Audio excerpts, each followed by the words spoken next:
sounding way too perky for someone who has been up all night long waiting for I'm this. really excited. I'm really excited to see you. I'm excited to have you here, too. We're going to have a lot of fun tonight. I'm really looking forward to this, by the way. Really looking forward to this. Let's see. Bassmaster, welcome. He's a fisherman. Goes for bass. I've never fished for bass. Let's see. Well, we got about 40 seconds here before we're going to launch. Anna Whitty is our guest tonight. Yes, she is pretty awesome. Hey, brother Eugene, how are you? Jim Morris, good to see you from the UK. Good morning to you. And Anna Whitty, we're like 30 seconds away. I don't know about you, but I'm pretty pumped up here. We're going to turn up. Yeah. I got my Woo Train shirt on. My Spaced Out Radio Woo Train shirt, just for you. That is so attractive, Dave. It is. I'm not going to lie. It's a good one, and we're going to have some fun here. We're going to get going in 10 seconds. Remember, give us a thumbs up, thumbs down. The super chat is open if you want to support this show. We're on in 5 seconds. Here we go.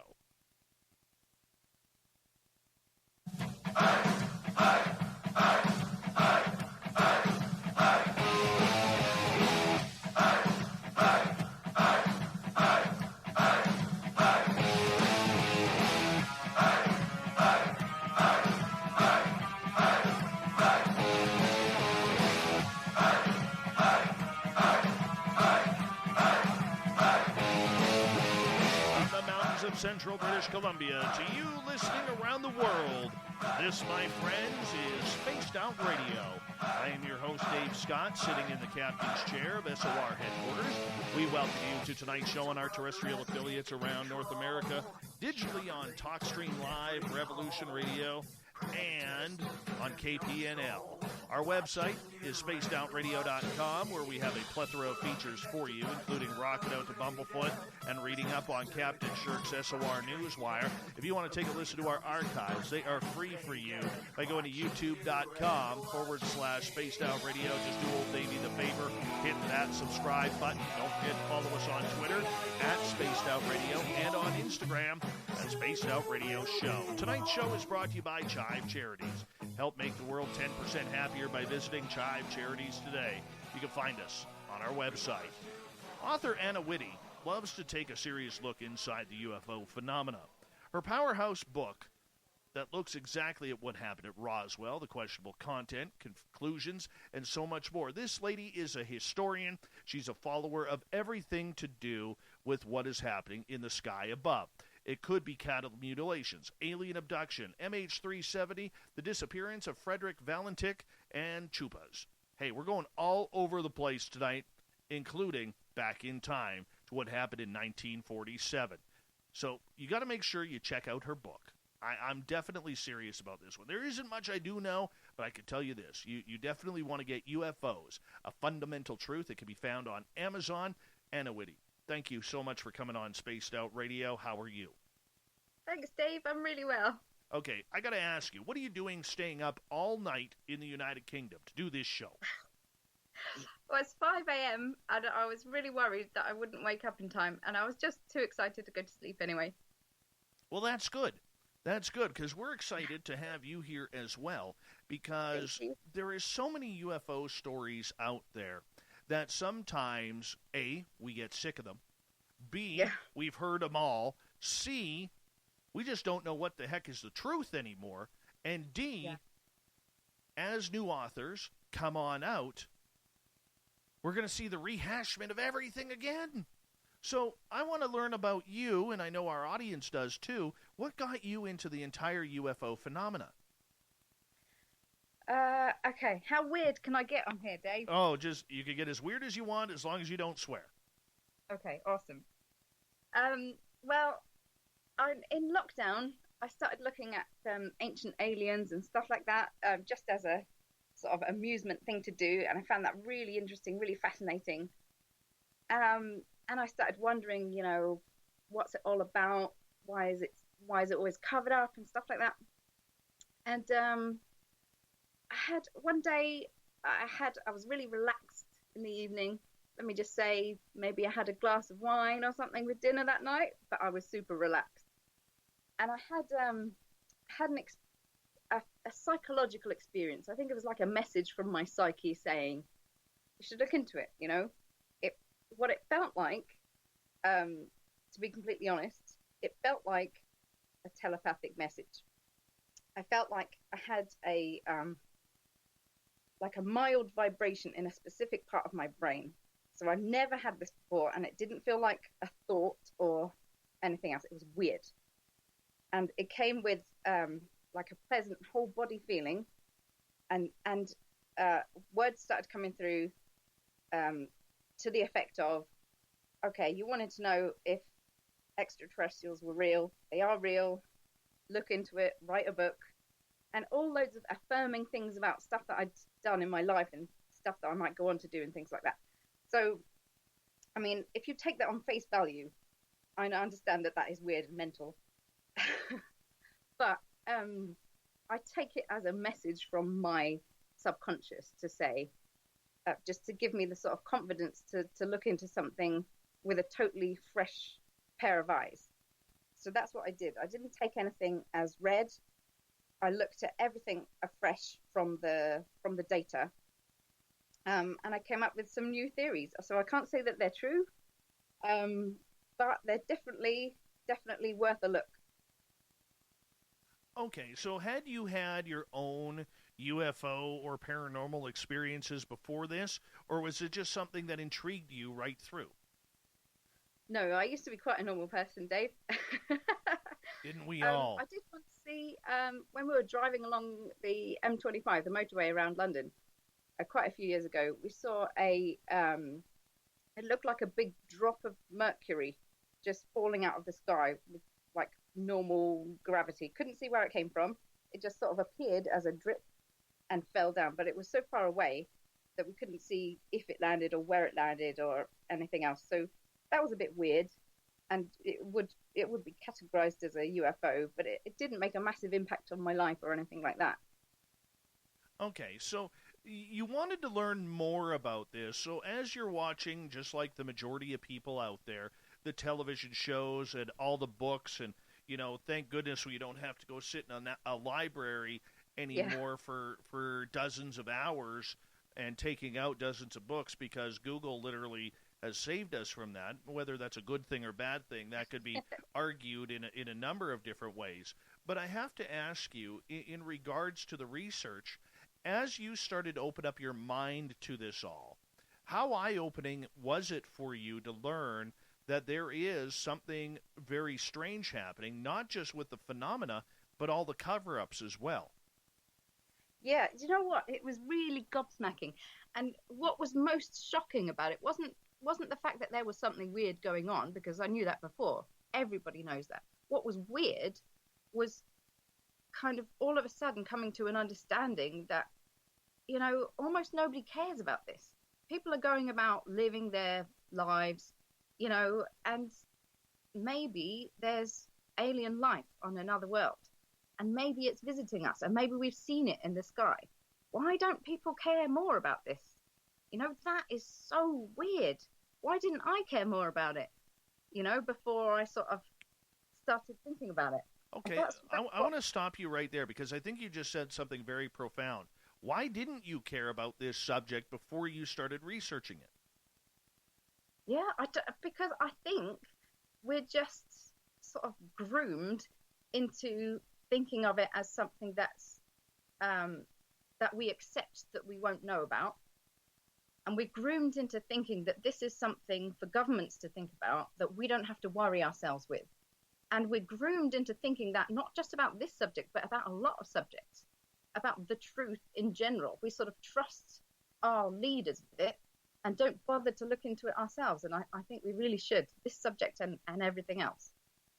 Okay, so as you started having your own eyes open to this entire phenomena, and I could just imagine, and I'm trying to picture you sitting in front of your computer or your laptop or looking at your phone, whatever it may be, and you're starting to kind of delve into this.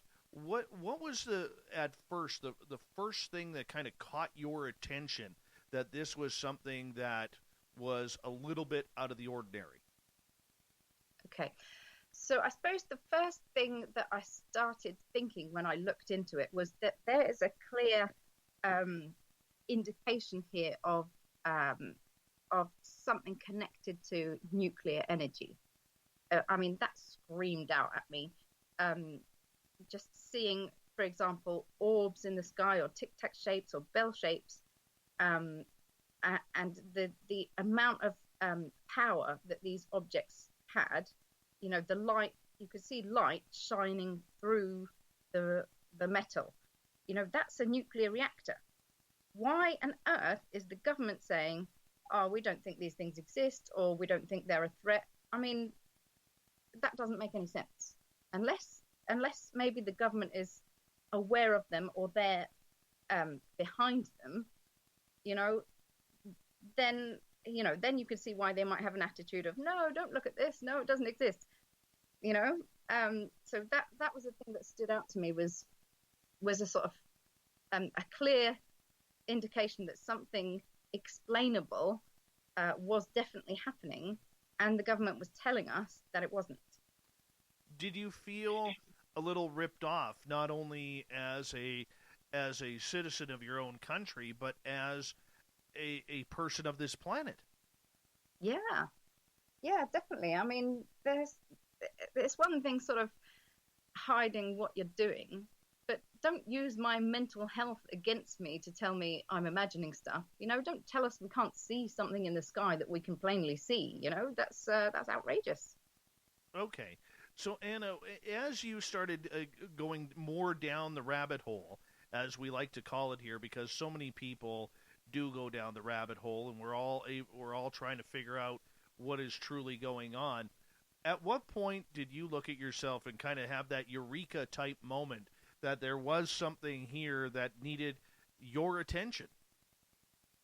Oh God, I had so many, and this is what's a bit weird as well. I mean, I don't like to get too weird, but there was sort of synchronicities that started happening when I was looking into this stuff, and when I would figure this sort of stuff out, I would come across a piece of information that pieced it all together. I would get that kind of weird kind of vibration in that part of my brain, and like a really wow moment of, okay, this is significant. There's something, you know, here. So, do you remember what that piece of information was? just loads of it, you know, putting together the Kecksburg Bell incident, for example. Just, it didn't make any sense. None of it made any sense. It didn't make any sense as a meteor. It didn't make any sense as the government's story of, oh, we didn't find anything. It didn't make any sense at all until I put it in the context of an aerial nuclear reactor, and that the dots all connected. I got to ask you, as you started going down the rabbit hole with everything, at any point did your family, your husband, your friends, anybody just say, Anna, what are you wasting your time on that crap for? Not really, because it's lockdown, so nobody's there. You haven't got anything better to do, and they haven't come up with any theories to explain the UFO phenomenon over the last 70 years. So, you know, they can't really criticize, can they? Well, but they haven't had this radio interview yet. So. No, but there's usually those family members who get a little bit, how could we put it, a little bit concerned. You know, oh, what have you been doing with your time? Oh, I've been checking out UFOs. Yeah. And they're like, really? Yeah, there was a bit of that, I suppose. I told my dad I wrote a book about UFOs. He just said, oh, UFOs aren't really my thing. But such and such a saint so-and-so of such and such a city, he says this and that about UFOs. Okay, thanks, Dad. Thanks for your interest. You're not interested in UFOs enough to read my book, but you definitely know what saint so-and-so thinks about them. Well, that had to be a little bit shocking. You know, I remember when I, you know, finally got the cojones to talk to my father about all of my strange and weird experiences. And it's one of those ones that absolutely scared me, because my dad is an old country boy from the prairies here of Canada, a good farm boy where he's a five senses guy, and he's never been very religious, and I remembered a few years previous when I had my Sasquatch encounter. I called up my dad and I'm like, Dad, you're not going to believe what happened to me today. And I told him about it, and he's like, you're right, I don't believe you. He goes, and I'm like, he's like, this is our conversation. Dad, I saw a Sasquatch today. It was unbelievable. This thing was massive. He goes, no, you didn't. And I said, Dad, I'm 42 years old. Why would I tell you that I saw this thing if I didn't? What do you think I'm trying to pull? And I got angry with him. I don't believe in that crap. Well, a few years later, after I started the radio show, and I finally sat him down. I'm like, Dad, you need to hear this. I need to tell you this. We sat down for about an hour and a half, and it was the biggest relief when he looked at me and he took a deep breath and he was like, I believe you. And then he said, who am I at my age? Who am I at my age to not believe that sort of stuff? Yeah. So I mean, it was kind of how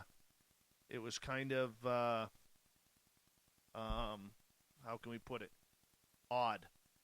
Yeah. Did you get that kind of feeling? Yeah, people kind of think that they know better than somebody else what they've experienced. And it's really strange. I mean, weird stuff has been happening, not just this last century. It's been happening forever. There's loads of documented weird happenings. And I think, that's part of our psyche. Whether something is even physically there, even if not, it doesn't mean somebody hasn't experienced it. Our brain is really complicated. If we need to interpret some information that we don't have the context for, our brain gives us some context for it. It puts it in a story that we can understand. This is what all kind of religions are about fundamentally. This is what art is about. It's what music is about. It's what everything is about, is us trying to understand ourselves. And sometimes weird stuff really helps. How's things with your husband since you've started all of this? Awesome. Thank you very much for asking. Yeah, he's fine. He's very supportive. He's taken the kids downstairs so I can have my little radio show without the kids. I've never spoken for more than about 3 minutes in the last 10 years without being interrupted by somebody going, Mum, Mum, Mum, Mum, Mum, Mum, Mum. So this is actually a real pleasure. No, but how does he feel about you going on the woo train? Oh, he's fairly laid back. Sort of horizontal, really. So you're lucky. Do you feel lucky? Yeah, I know. Because a lot of spouses, believe it or not, aren't as understanding or knowledgeable because they either A, are scared of the topic, or B, that they are absolutely weirded out that, wondering what the hell did they do on their end to push their spouses down the UFO world. I mean, he was weirded out. When I had that sort of what felt like a message coming through, it felt external. And at the time, I hadn't had time to sort of process it and think, what is this about rationally? So at the time, I was just taking it as, oh my God, I'm getting a message from, something else or somebody else. And I mean, he was freaked out then. He was like, you're tripping out, come back to reality kind of thing. And I was just like, I need to write down this message. Did you ever? But, okay. So you started getting these telepathic / clairvoyant messages. When those started, tell us what that was like. Okay. So it was just once that it was a message in English, so that was fairly weird. And then, but after that, I started to have a different perspective on what's going on in the world around us. So I felt like I could take myself outside of our culture, which we're sort of swamped with, So previously, for example, I might have spent an evening looking into, the latest measurements of Kim Kardashian's bum or, that sort of thing. Whereas now I can see how kind of celebrity culture is just really just a load of destructive nonsense.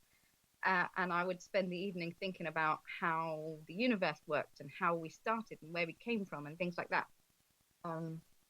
So the sort of, I did have another kind of consciousness type experience after that, and that was when I was thinking about how the universe worked and that kind of thing, and I had my brain sort of went to a different place. Like I felt like I was spinning, and I felt like I saw a load of dots of light that were spinning around, and I was one of the dots of light, but also I was all of the dots of light. And it turned into a feeling, and this is really, really difficult to articulate, that it turned into a feeling like that I could, that everything was one thing, and that I was that thing. I was part of it, and I was the whole thing. It was like a way of explaining, I think, the start of the universe and the nature of the universe. And it helped me kind of understand how connected we all are to everything else. And I mean, that sounds totally mental, and I can't explain any better for anybody. If it was easy to understand in words, my brain wouldn't have needed to do that to sort of make me understand the issues, if I can put it that way. But yeah, that sort of gave me a better perspective about how weird our society's thinking is about a lot of things, about our priorities and our perspectives. When you started looking at the societies, we got about 2.5 minutes here before we go to break at the bottom of the hour.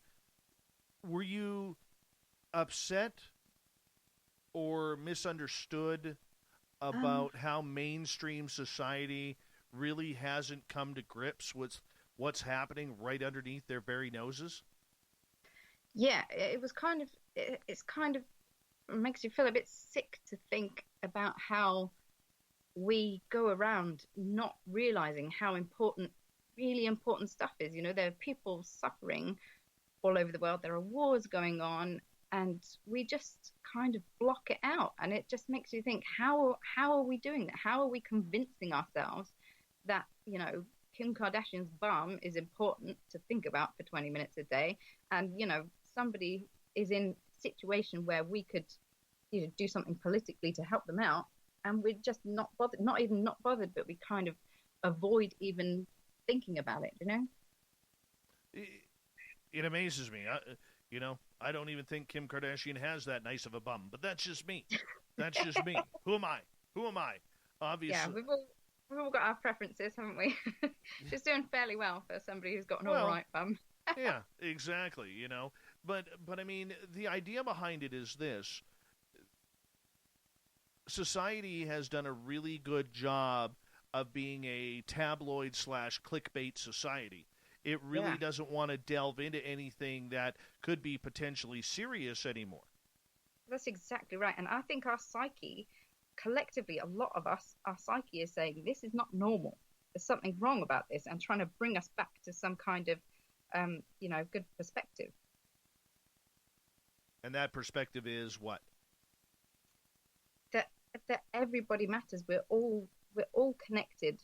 It's not just your kids that matter. It's somebody else's kids. It's people in a different country, people that look different to you, that maybe worship differently than you, speak different languages than you.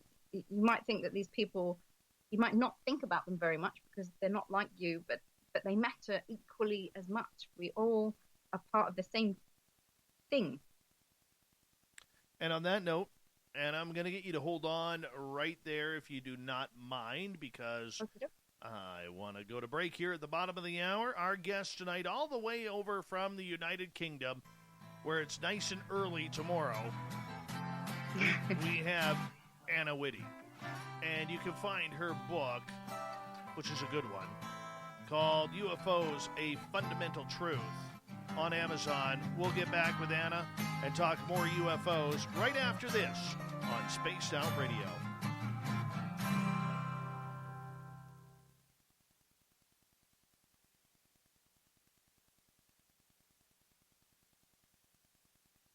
How you doing, Anna? Yeah, really good, thank you. You're not as nervous anymore, are you? No, got into the swing of things now. Now we stretch. There we go. There we go. All right. Let's see what's going on here. Hello to everybody in our chat room. And I got to take my watch off. Hold on. Oh, look. Thank you, Kira. People are saying lovely things there. I can read them, but I can't. Yeah, you don't want to listen. It'll screw everything up. I tried to sign up so that I could join in the conversation there, but you need a YouTube channel. Yeah, you need a channel which is called like it's not so much a channel as it is just like signing in. Okay. Yeah. Finally, I took my watch off. That's the male equivalent of taking your bra off, is it? Pretty much. That and socks. You need a comfier watch. Actually, my watch is pretty comfy. I've had it on since like 7:30 this morning. Ah. So, I like my watch though. Let's see. Can you see that? Oh, lovely! Look at that. Yeah, I love that blue. Really nice. Yeah, except it's glaring. My watch. I'll show the YouTube crowd on their camera.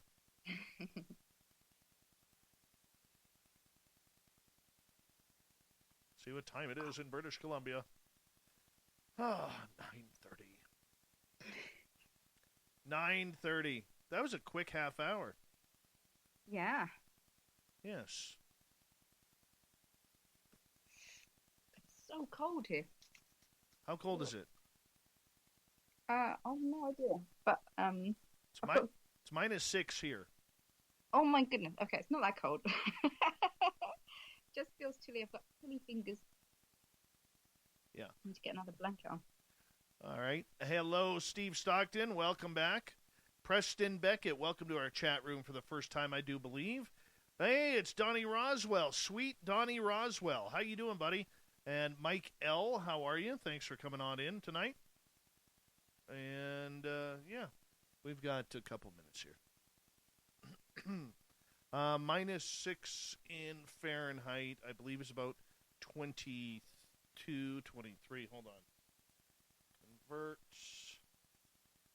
Celsius to Fahrenheit. Let's go -6. 21.2 degrees Fahrenheit here right now. Oh, -6 is nothing. Nothing. Last year at this time, it was, I believe, -36 degrees Celsius. So if I put a -36 or -32.8 Fahrenheit, that's cold. Wow. That's cold, people. I'm going to tell you right now. Like, literally, you can breathe in your nose like this, and you have, like all your nose hair turns to icicles within a second. It's actually kind of cool. I would get a nose wax under those circumstances. Yes. Yes. Hi, Nikki. How are you?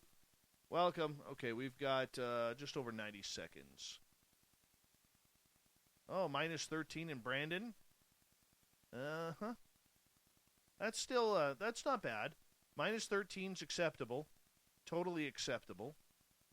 The Farmer's Almanac called this year, by the way, that we were supposed, up here in Canada, we were supposed to have a more mild winter. But, yeah, where Manitoba Becky's from, like, it's nothing to get down to, like, -40, -50. Wow. Like, that's cold. I've never been in that cold. Never been in that cold. It has been mild this year, hasn't it? It has been mild. We don't even have a lot of snow here. Hey, Richard Elmore, how you doing? Let's see here. -1 in Edmonton. Our Oilers lost tonight to Montreal. That sucks.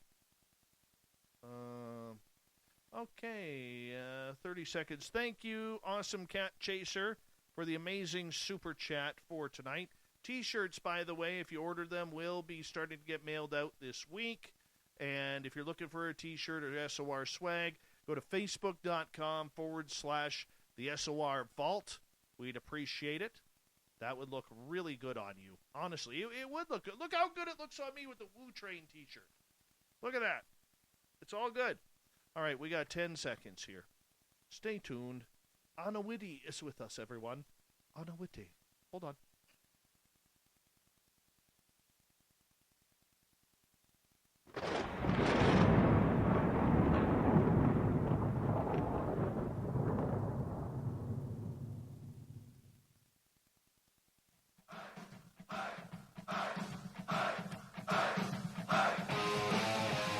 Second half hour of Spaced Out Radio is now underway. My name is Dave Scott. Thank you so much for taking the time to join us. We really do appreciate it. I want to remind you that if you've missed portions of this show or others, check out our free archives by going to youtube.com/Spaced Out Radio. Just do old Davey the favor. Hit that subscribe button. Our website is spacedoutradio.com, where we have a plethora of features for you, including rocking out to Bumblefoot and reading up on Captain Shirk's SOR Newswire. Follow us on Twitter at Spaced Out Radio and on Instagram at Spaced Out Radio Show.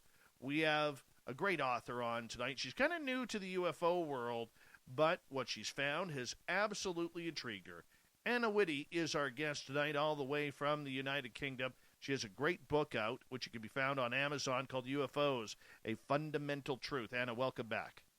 Thank you. I want you to define for me what you mean by the fundamental truth of UFOs. Okay, that's a brilliant question. Okay, so I think what I was looking for when I started, when I got this sort of message, look into this, write a book, I was thinking maybe there would be an answer, like, oh, okay, well, maybe it's aliens visiting us, or maybe it's something else, And I suppose the fundamental truth is that it's not one single thing, it can be a lot of different things, and the thing that I found out that's most important is about human nature. The search for UFOs is like, in some respects, is like every other human endeavor that we undertake. In the end, it's about searching for meaning in life, what we're here for, who we are. All roads lead to Rome. Right. So as you started out on this path, where did you start? Where did you find your starting point? So first of all, I looked at the data. So there's loads of stuff out there about different people's interpretation of the data. So there are sort of the Roswell stories of, okay, so the UFO crashed here. And I didn't want to read stuff that started out with an assumption. I wanted to read raw data. So I looked at some of the observations that Jacques Vallee had put together, and started with that, with people's observation and listening to what exactly they'd seen. If they say they'd seen a light in the sky, and how that light behaved, that sort of thing. So that's where I wanted to start, with what was going on and what people were reporting, rather than what people thought or what people were led to believe. Right, and to be honest, that makes a lot of sense, because for many people in the UFO world, the Roswell incident was kind of the thing that kind of popped the cap off the bottle when it comes to this, And what were you able to find there? Because literally, there's been hundreds of studies and peer reviews and books and radio shows, television shows, and documentaries about Roswell. What were you looking for when you delved into that? Yeah, so there's so much information, but after a certain point, more information isn't necessarily getting you further towards what actually has happened. So what I looked at is the government's report. So I looked at what they were doing around Roswell. And that was actually quite revealing. Not the report itself, that was a load of rubbish. But the data behind it, the appendices that they included, actually had some really useful information about the Mogul balloon system. So what they were doing, what they said that they were doing, was they were inventing a system of transparent balloons that would keep what they said was listening equipment at a certain altitude in the air. So they said they were just listening for nuclear weapons tests that Russia might be doing. And instead of using the listening equipment that they've got all over the globe that is there ready to use all the time, for some reason they wanted to put a microphone up into the atmosphere. Now that doesn't make any sense, but it does get us to the point where they're admitting that they made an altitude balloon system for something related to nuclear development. And so they've admitted they've got this Mogul altitude balloon system that they developed. And although they said it's about listening, there is information in the Roswell Report that looks at just the connection with the whole nuclear sort of military operation. So it wasn't given to a reconnaissance team. It was given to the nuclear weapons team. Now, all this is clues, all this is information that isn't sort of biased by somebody's story or somebody's thoughts about what that means. I mean, obviously, now I've told it, it's biased by mine. But, if you go back to the raw data, that's what said. So that's where I went back to, and that's where I started putting things together. And that makes a lot of sense with what might have happened at Roswell and how it's been misconstrued. Because what we know was found there was a load of debris, and it seemed to be really, really lightweight and really indestructible. So something like a weather balloon, but not a weather balloon, right? And I mean, why was it crashed if it was indestructible? If somebody set fire to it and it doesn't burn, and they've bashed it with whatever might they can muster, and you can't damage it, what's damaged it? I mean, a nuclear explosion probably would do the job, right? Well, considering that at that time, the U.S. was testing nuclear weapons in New Mexico. Exactly. And New Mexico was the hotbed of all satellite defense, knowing that the Sputnik satellites were flying over there, over that state every couple of hours. They had to really be careful with the amount of radar that they were putting out there. And I know Stanton Friedman believed that there were two crashes that day, one at San Augustine and one in Corona, which is the Roswell crash, and that he was convinced that maybe the radar combined with some sort of natural weather storm is what led to these two vehicles potentially hitting each other and crashing into each other, then into the ground. Yeah, that's interesting, but I find it difficult to rationalize how radar could take down a ship from an advanced society. I can't put together in my mind that the cause and effect of that. Whereas I can put together the fact that World War II had just finished. There were Nazi scientists developing Die Glocke, the bell, which was the Nazi nuclear weapon. And instead of sending those scientists to prison like all the other Nazis, they brought them over to the US to continue the atomic project for the US government. So they had Nazi scientists developing nuclear weapons, and they were doing that in and around Roswell, right? They were developing this system of altitude balloons to keep something related to nuclear development at a certain altitude in the sky, and something, probably quite a few of them, as they were developing this balloon system, would fall out of the sky quite regularly, and people would see this weird stuff in the sky. So that sort of fits together a pattern of events that make a lot of practical sense, to me at least. So sorry, I lost my train of thought. That's okay, because I want to ask you, so how do you explain the two crashes then? Okay, good. So they used to set off these balloons quite often. So this is information from the Roswell Report. So they said their sort of habit was to get up at maybe 4 a.m. and set up a load of these balloons, and they were testing the development of these balloons, so different materials, the different shapes, whatever would work. So they'd send them off, and they said that they used to set them off at the same time as V2 rockets. That doesn't make any sense from an operational point of view.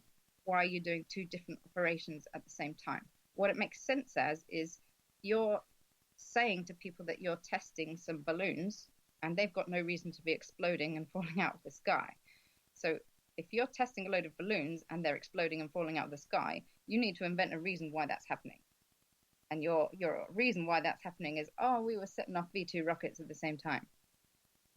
So you think that these rockets may have shot down these UFOs accidentally? No. What I think is that the balloons that they were testing had nuclear reactors, small experimental nuclear reactors. That's what they wanted to. That's what they wanted the aerial balloon system for, so that they could do these experiments in the atmosphere. But they needed an excuse to cover up why these things were exploding, because they were telling us that this is just microphones. We're just listening for other people's nuclear development. We're not, sending off our own up there. So if they send up V2 rockets at the same time, they can say, the explosion that you heard when we sent off all those balloons, that was the V2 rocket we were just sending off at the same time. But it wasn't. It's the failure of these early nuclear experiments. Okay, so what evidence were you able to find that was the case? So all of the information in the Roswell reports, that admits to the mogul balloon system. And it also says things like that it was measuring things related to nuclear explosions. They were looking for optimum. What was the phrase they used? They used something about optimum sort of conditions up there, optimum sort of heights. They weren't looking for. They didn't appear from the data to be looking for a good place to put microphones. So what I found out was they were definitely doing an altitude balloon system. It was definitely related to nuclear development, and the story of how it was related to nuclear development with the microphones didn't make any sense. So that's what I know. That's what I've sort of put together. The assumption that it's nuclear experiments that they were doing is then based on the observations of people saying what they saw in the sky, and what they're reporting looks like nuclear reactors. If you put a nuclear reactor in the sky under one of these mogul balloons, you would see exactly what people are reporting seeing. So massive lights in the sky. Jacques Vallee did some calculations of some of the power that would be needed for the level of luminosity of some of these lights. And he actually made a comment on one of them. This is the level of power of a small nuclear reactor. In my opinion, that's because that's exactly what it was. We've been sort of groomed into thinking that what we see and our observations are not what things are. But maybe they are. Maybe sometimes what we think we can see is exactly what's there, especially if it makes sense with what the government was thinking and trying to do at the time and what they admit to trying to do. So in conclusion, you believe that this was UFOs, it wasn't weather balloons, and now where's the little gray men? Yeah, there's a problem there, isn't there? Because although it was unidentified flying objects, I mean, it was only unidentified to the public. Government knew exactly what it was because they made it and they put it there. So the little green men come along because they need a reason to tell people that the things that you see in the sky aren't there. So if they try and convince people this is aliens, let's talk about aliens in this respect, then the people saying, I saw such and such in the sky, everybody else says, oh, you're talking about aliens, you're a bit mad, we're not listening to what you probably didn't see anything in the sky, just making it up. So it's a good way of hiding things in plain sight. If you make an object which you can't hide because it glows, with the power of a nuclear reactor and it's in the middle of the sky, you can't hide it. But what you can do is shame people so much that they don't want to admit to seeing it. And when they do say that they've seen it, other people do your work for you and shame them into kind of doubting what they've seen. So with these particular types of UFOs, the ones that look like a round or tic-tac shape or bell-shaped metal object, I think this is the explanation for it. But there are other types that I can't explain. So there's absolutely every possibility that there are some types of craft somewhere which is something else, or there are all sorts of different things going on. They're not all one thing. A lot of them conform to this type of thing, but a lot of them are clearly something else. For example, you can see some things in the sky, I've seen a lot recently, that look like plasma. They look like liquid light. What's going on there? That's not the same as this. That's something else, but I don't know what it is. But the thing is, we could go a long way to categorizing these things and working it out, but we don't, because our society tells us, this is ridiculous and embarrassing and you shouldn't be looking into it. Somebody's put a lot of effort into shaming us not to look into something which is just clearly some sort of phenomena that's happening. Okay, so do you believe then? I mean, you said a couple of things there that are quite interesting. I think you explained the phenomena of little green men or gray men very well, but you also brought the fact up that on a public display, there is, the public's going to believe what the military or the media tell them, and it's easy to cover that up from a publicity point of view. But isn't that part of the danger of it as well? Yeah, so there's loads of dangers of telling people that things that they can see, they can't really see. That's just messing with people's mental health, and it's also telling people that they don't have the right to the truth. So you get people used to the idea that don't worry about it, the government knows about this, you just trust them with it, and don't worry your pretty little heads about it. And that's a really dangerous precedent to set, isn't it? Oh, I think so.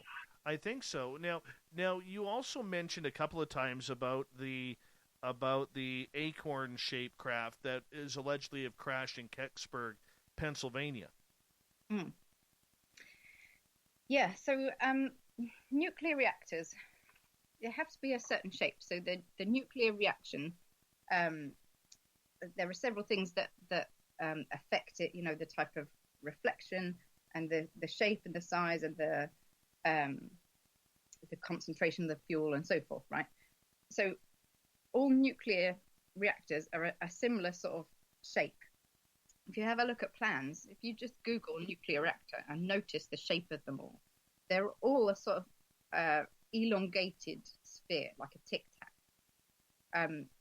And you have to have rods that need to push in and out of this, of the interior of that tic shape. So you've got the sort of the go and the stop rods, the fuel and the boron. So if you have a housing for those rods that's attached to the tic-tac shape, it goes slightly wider and it's got a flattened top.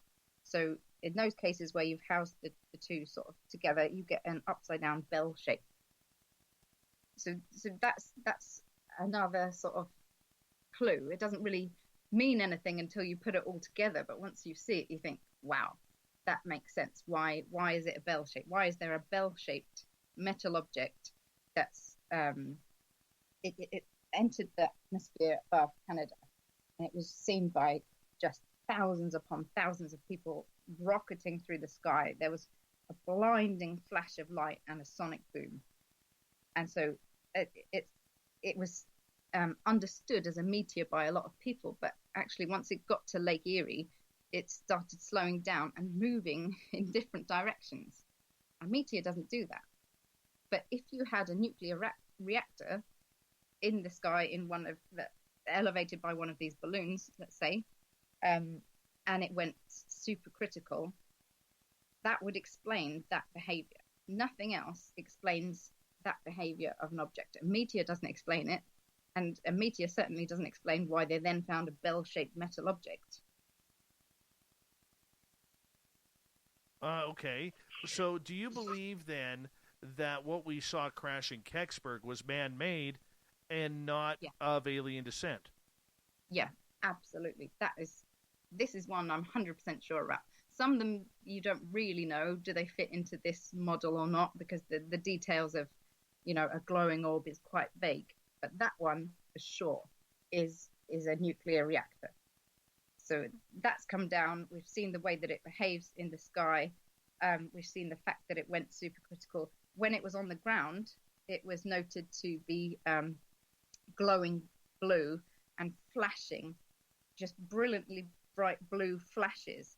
And I don't know if anybody's seen the Chernobyl show recently. They did a drama about it, and that kind of helps you sort of visualize, I suppose. And people saw this. This is how this sort of object was behaving. So there's a crashed object from the sky. It's metal, bell-shaped, and it's giving off a hugely bright blue flash, and every now and then it's flashing. So it's going sort of in and out of supercritical. It's got out of control. And then while they found a lot of the local people, the local firefighters went to have a look for this object, and they found it in the woods. So they've had a good look at it. It's a metal object, and it's bell-shaped. Didn't have any lights on it. So where is the blue light coming from? It's coming from inside the nuclear reactor. There's only one thing that can affect making light go through a metal object. It's a nuclear reactor. It all fits together. And then so the Air Force sort of descends on these people as soon as they find this bell. Get out of here, this is a secret, and so forth. So they kick them out.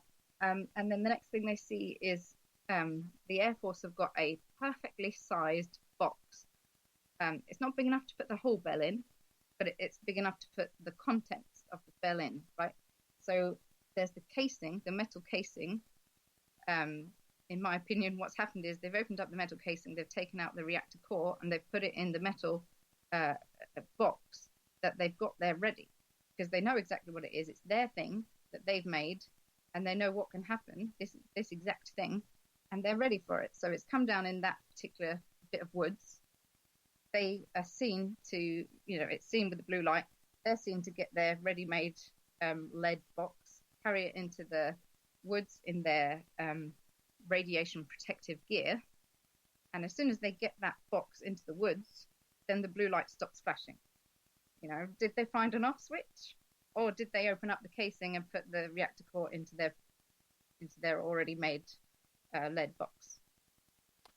I really don't know. We're going to have to continue that conversation when we get back here on Spaced Out Radio, because we do have to go to break here at the top of the hour. Our guest tonight, all the way from the United Kingdom, it is Anna Whitty, and she has a book which can be found on Amazon called UFOs, A Fundamental Truth. We're going to find out about Kecksburg, cattle mutilations, more UFOs, ET contact, and one of my favorites, MH370, coming up next on Spaced Out Radio in Hour 2.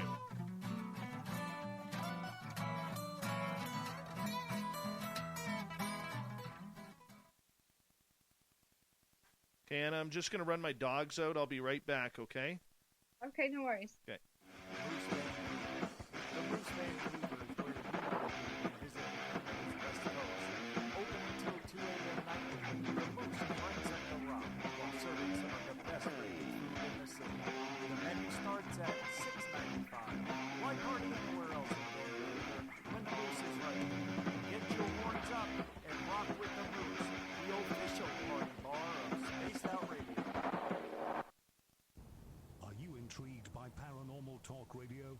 You'll love the new Paranormal Radio app from TalkStream Live. You'll find a great selection of talk shows covering UFOs, ghosts, strange phenomena, and much more.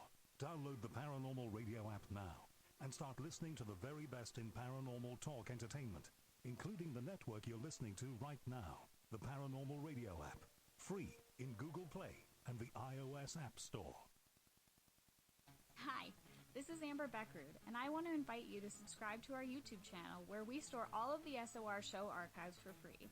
And as an added bonus, every 2 weeks I'm posting brand new content on Cryptid Tales, where I will get into some of the spookier legends and folklore from around the world and tell the stories that go with them. Find us at youtube.com/spacedoutradio and check out Cryptid Tales today. Drop a comment and let me know what you want to hear. See you there.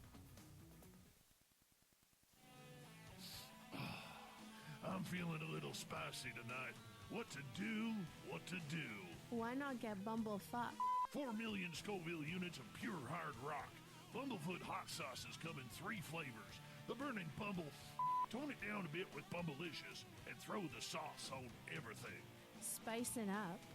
Bumble me, baby. Bumblefoot hot sauce.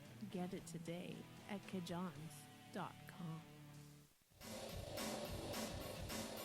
We all know on Spaced Out Radio we love a good beard and mustache, so why not take care of your facial hair with Mighty Moose Beard Oil?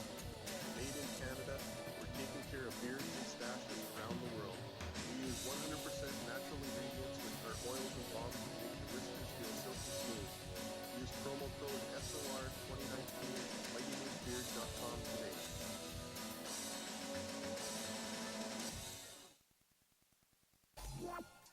For the price of 1 cup of coffee a month, you can become an SOR Space Traveler. The Space Travelers Club is a place where you can interact with other listeners, either live during the show or on our great forum. We want your stories, pictures, comments, and ideas. You'll get live video streams, exclusive content, and be a part of our newsletter. Stay in touch with everything SOR. The Space Travelers Club is just $5 a month at spacedoutradio.com.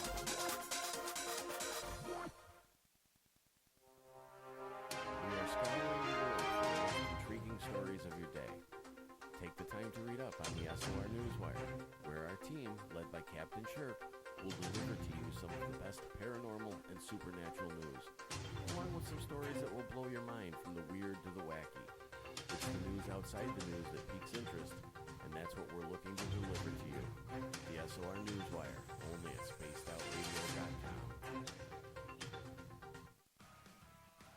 Get your horns up with me on Spaced Out Radio. This is Ron Bumblefoot Thal. Come tune in to SOR where you can hear me rock out with Little Brother is Watching, the official theme song of Spaced Out Radio. And then come on over to bumblefoot.com where you can find out about my tour schedule, my music, and everything else. Bumblefoot.com keeps you up to date on what I'm doing and the best way to stay in touch with my music and music camps. Sign up for my newsletter at bumblefoot.com and remember, Little Brother is Watching.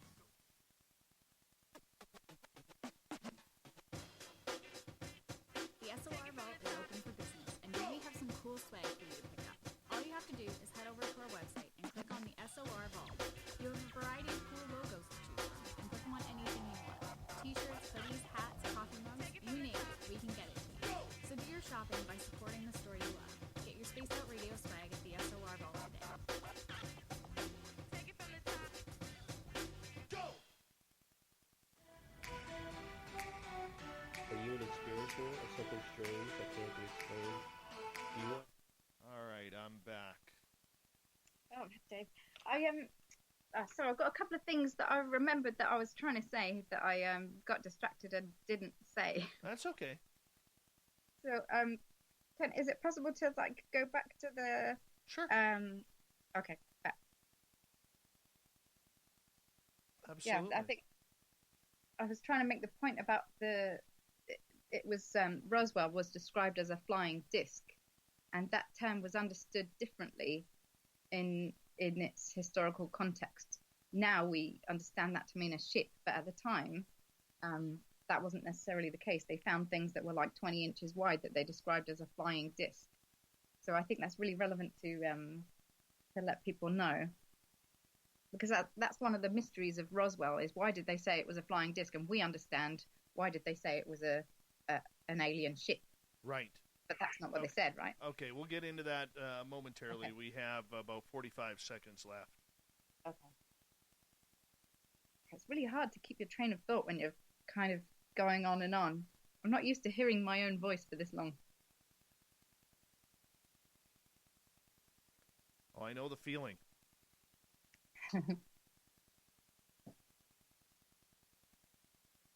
All right, 25 seconds.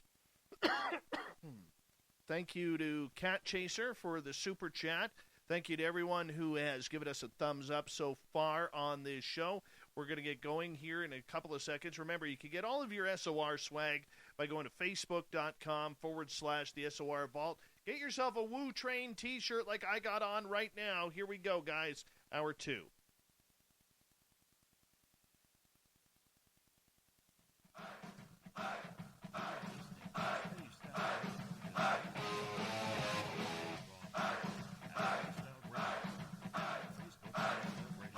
Hour number 2 of Spaced Out Radio is now underway. My name is Dave Scott.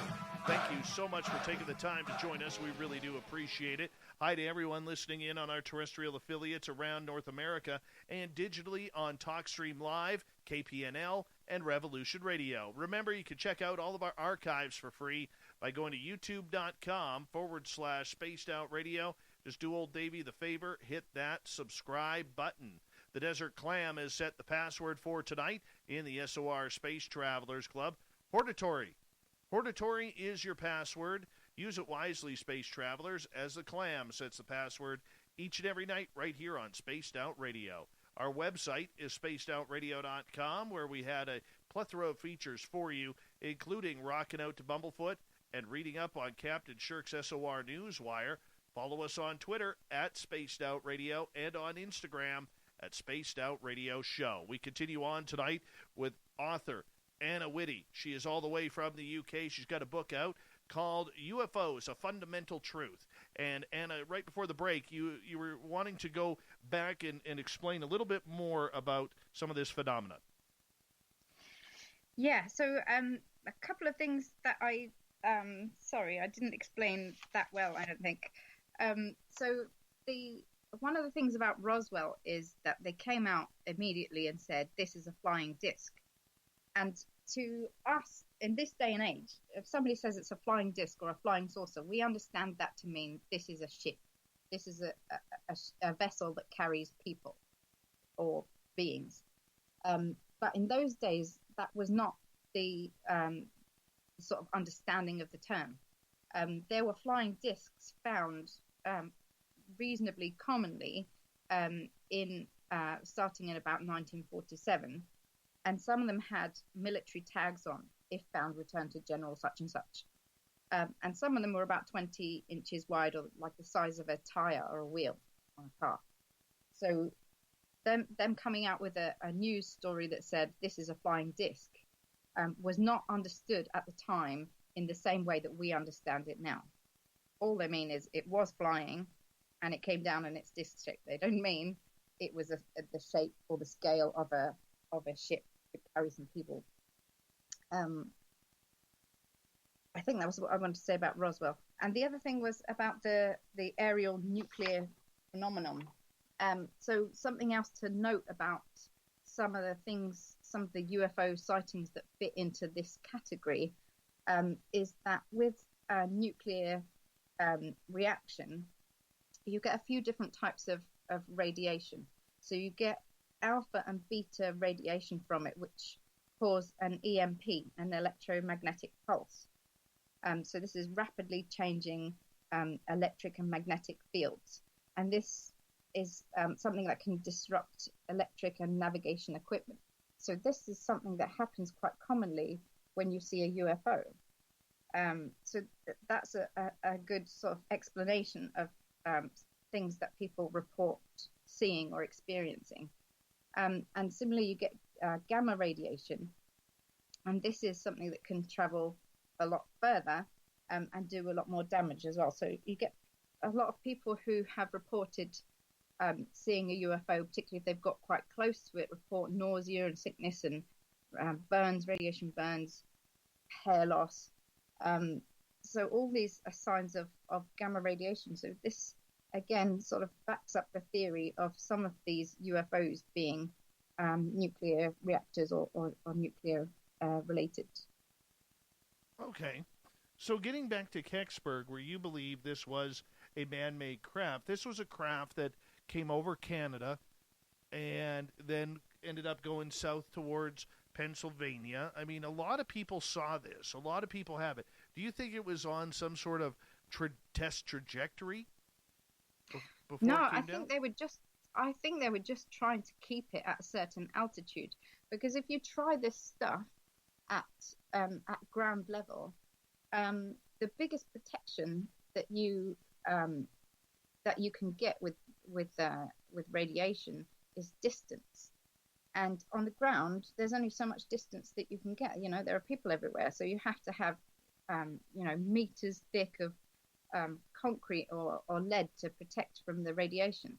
But if you can find a way to get this stuff up into the atmosphere, to get your reactor core 20 miles away from anybody because it's up in the air, you don't have to build a load of concrete or comply with any regulations that monitor what's going on in your nuclear facilities,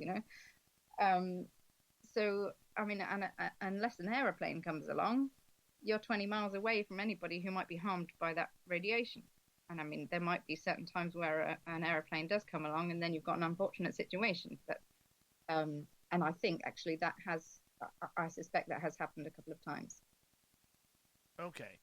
So you don't believe, though, that there were any aliens whatsoever on that craft, that in fact it was man-made and not from the stars?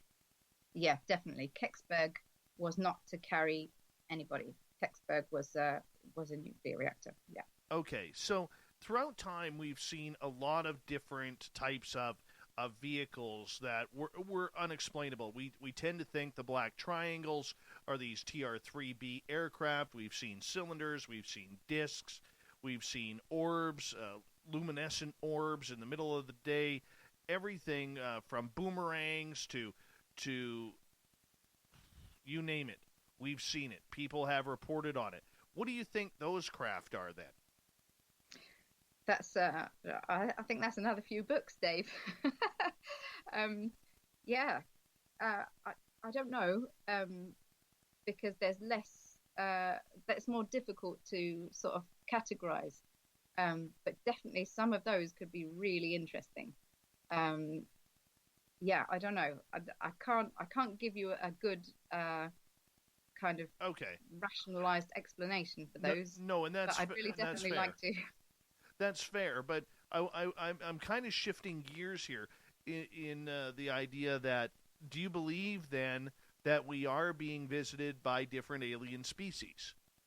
Yeah, why not?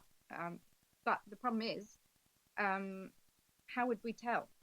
Because there's so much going on in the sky kind of our own making, and so much shame about reporting seeing stuff in the sky, that it's really difficult to get a clear picture of that happening. So yeah, there definitely could be. It's not, I do think that most of the things that we see in the sky can't be that, just because the scale of it doesn't make any sense. So if you were on another planet and you were sending scouts out to have a look at our planet and what we were up to, you wouldn't need to send, 1 million of them over the period of, the last 50, 70 years. But that's the sort of scale of things that we're seeing in the sky. So definitely not everything that we see in the sky can be an alien craft. That doesn't make any sense logically. But some of them definitely could be. Do you believe, though, that people are having extraterrestrial experiences? Yeah. Again, people have reported experiencing a lot of things. And And I think there's a number of explanations for that as well. So the obvious one is that you take it on face value. Maybe somebody has experienced a being that's come here from somebody else. And then there could be other people that have experienced somebody trying to imitate that. So maybe, for example, if the government is invested in people believing in this stuff, but they can't tell people, oh, it's aliens, they might set up a scenario to lead people to believe that there are aliens, and they might set that up for a lot of people to make that a sort of zeitgeist of the time, like so in the 70s, for example, there was a big thing of a lot of experiences happening, and I wonder if some of those were staged to get people's imaginations going. And another explanation would be something to do with our consciousness, our psyche. So in past times, people used to see over here fairies, or people used to see religious figures, the Virgin Mary, for example. The thing is, your psyche can't appear to you as yourself. You would go mad if you had a message into your brain that said, "Hi, it's me, you." You'd be like, "What? What are you talking about? You're not me. I'm me, and you're somebody else talking to me." You can't have a message from your own subconscious that purports to be from yourself. Your brain, your subconscious has to purport to be somebody else to give you a message that you're going to accept and understand. So this might be another explanation of what people are experiencing and seeing. It's a thing that they're seeing that they understand because the culture of the time tells them this is a thing that happens. And so it's a way of getting a message to you. So I think there's a lot of things going on, and it's really difficult to even if you've experienced it, it would be difficult to tell which one it was. So it's more difficult to come along and try and categorize somebody else's experience. No, I understand, because you have to take someone at their word. And that's probably the most difficult, thing we have to do, is take somebody, especially an experiencer of the unknown, try and take them at their word. But let's face it. The truth is always, there's your truth, there's the other side's truth, and then the real truth is down the middle. And that's very difficult, because we're really professing a lot and using a lot on one-sided testimony when it comes to that. So I could understand where you're skeptical along that lines, but when you have people who are claiming to have multiple abductions over time, how do you deal with the idea that aliens are here and maybe even scientifically experimenting on us?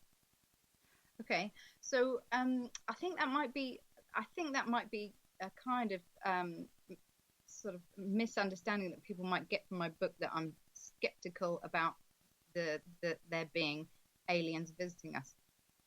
I'm not skeptical about that, but I'm just dealing with one thing at a time. I can only categorize and explain one section of observations, but there are definitely a lot of other types of observations that are going on that are just as valid and just as real, but I don't know anything about them, so I haven't written those in the book yet.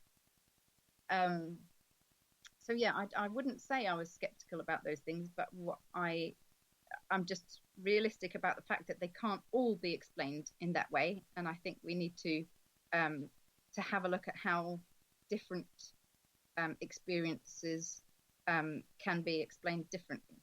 They won't all be the same thing. That's what I'm saying. Okay. All right. So are there any experiences out there or experiencers out there that you have kind of leaned towards telling the truth? Like in your neck of the woods, what about Rendlesham? Ooh, Rendlesham. Yeah, that's really interesting. Because it does, in some ways, it sort of fits with perhaps a nuclear sort of related thing. But then there's a really unusual thing about Rendlesham, because the guy had kind of a binary message into his mind when he was next to that craft. So yeah, I don't know what that's about, but that could definitely be something. That could be a message. I think when they translated the binary, it made some comment about observing the human race, you know. So I'm definitely open to that being either way, really. And I think for the most part, you've got to take people on their word as to what they've experienced. And that is what I tried to do in the book. But at the same time, some of it does have a sort of rational, earthly, in the traditional sense of the word, explanation. So I don't think, I wouldn't want people to take the fact that I can explain this as a terrestrial phenomenon to mean that it's necessary or a good idea to be skeptical about other people's explanations for different experiences. You know, it's two different things. Okay, and I understand that, and you know, the perception that you know, to play devil's advocate here for a second, the perception that a lot of experiencers will say is, if you haven't personally had a real close encounter of your own, how could you really try and define what it is? Yeah, I can't. So we need to work together with the people who have experienced it, and we need to get all this data together. You know, what I've put in the book is the kind of the low-hanging fruit, the easy stuff to explain, because I can kind of identify what it's about. You know, I know what a nuclear reaction looks like, you know, within, you know, reasonable kind of expectations for someone who's not a nuclear physicist, you know, and I can sort of identify that as what's going on. But other stuff that's going on, you know, I'm no help with. This is going to be a team effort. So that's kind of, this is my contribution, but it's going to definitely need a lot more kind of teamwork on it. Oh, for sure, because I mean, when you start opening up the Pandora's box of the consciousness aspect, or the people who claim to have flown ships, you know, through consciousness. I mean, how far down the rabbit hole can you go? I mean, I know in my community, I have met a young girl, she's I think 13 or 14 now, but when she was 12 years old, she claimed that she flew the ship. Oh. And, well, you know, I mean, that's not something that a normal teenager or preteen would make up just because they want to be different. No, I think this thing of people making stuff up is a bit weird. We're obsessed about, people must be making it. I really don't think that a lot of people are just making up nonsense.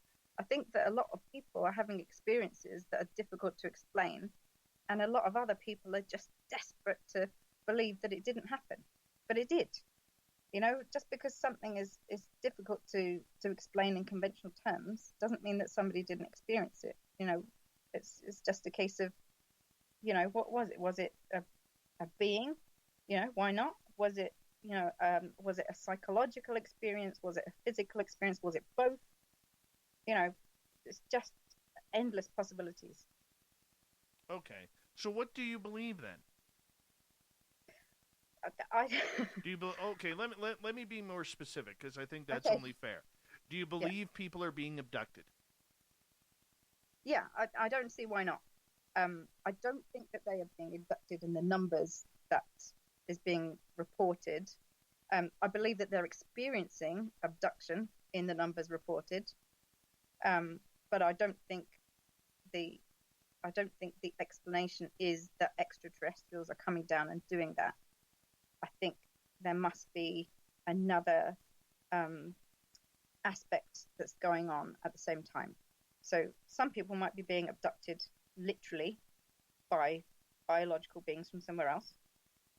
Some people might be subject to psychological experiences, either for kind of their psyche is giving them a message through something, or perhaps there was a government sort of mind control project, wasn't there, MK Ultra, where they tried to to do things to people's minds, that could be going on. That could be part of it.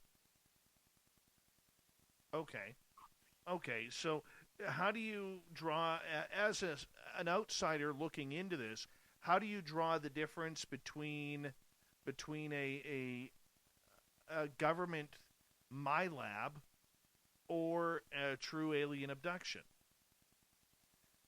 I don't think it's possible to know for sure. And actually, I think this is really important.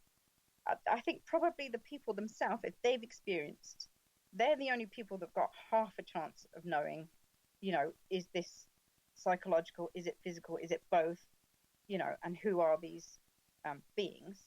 If you're outside trying to make that sort of decision based on their words explaining what happened, I mean, you've got no chance, have you really?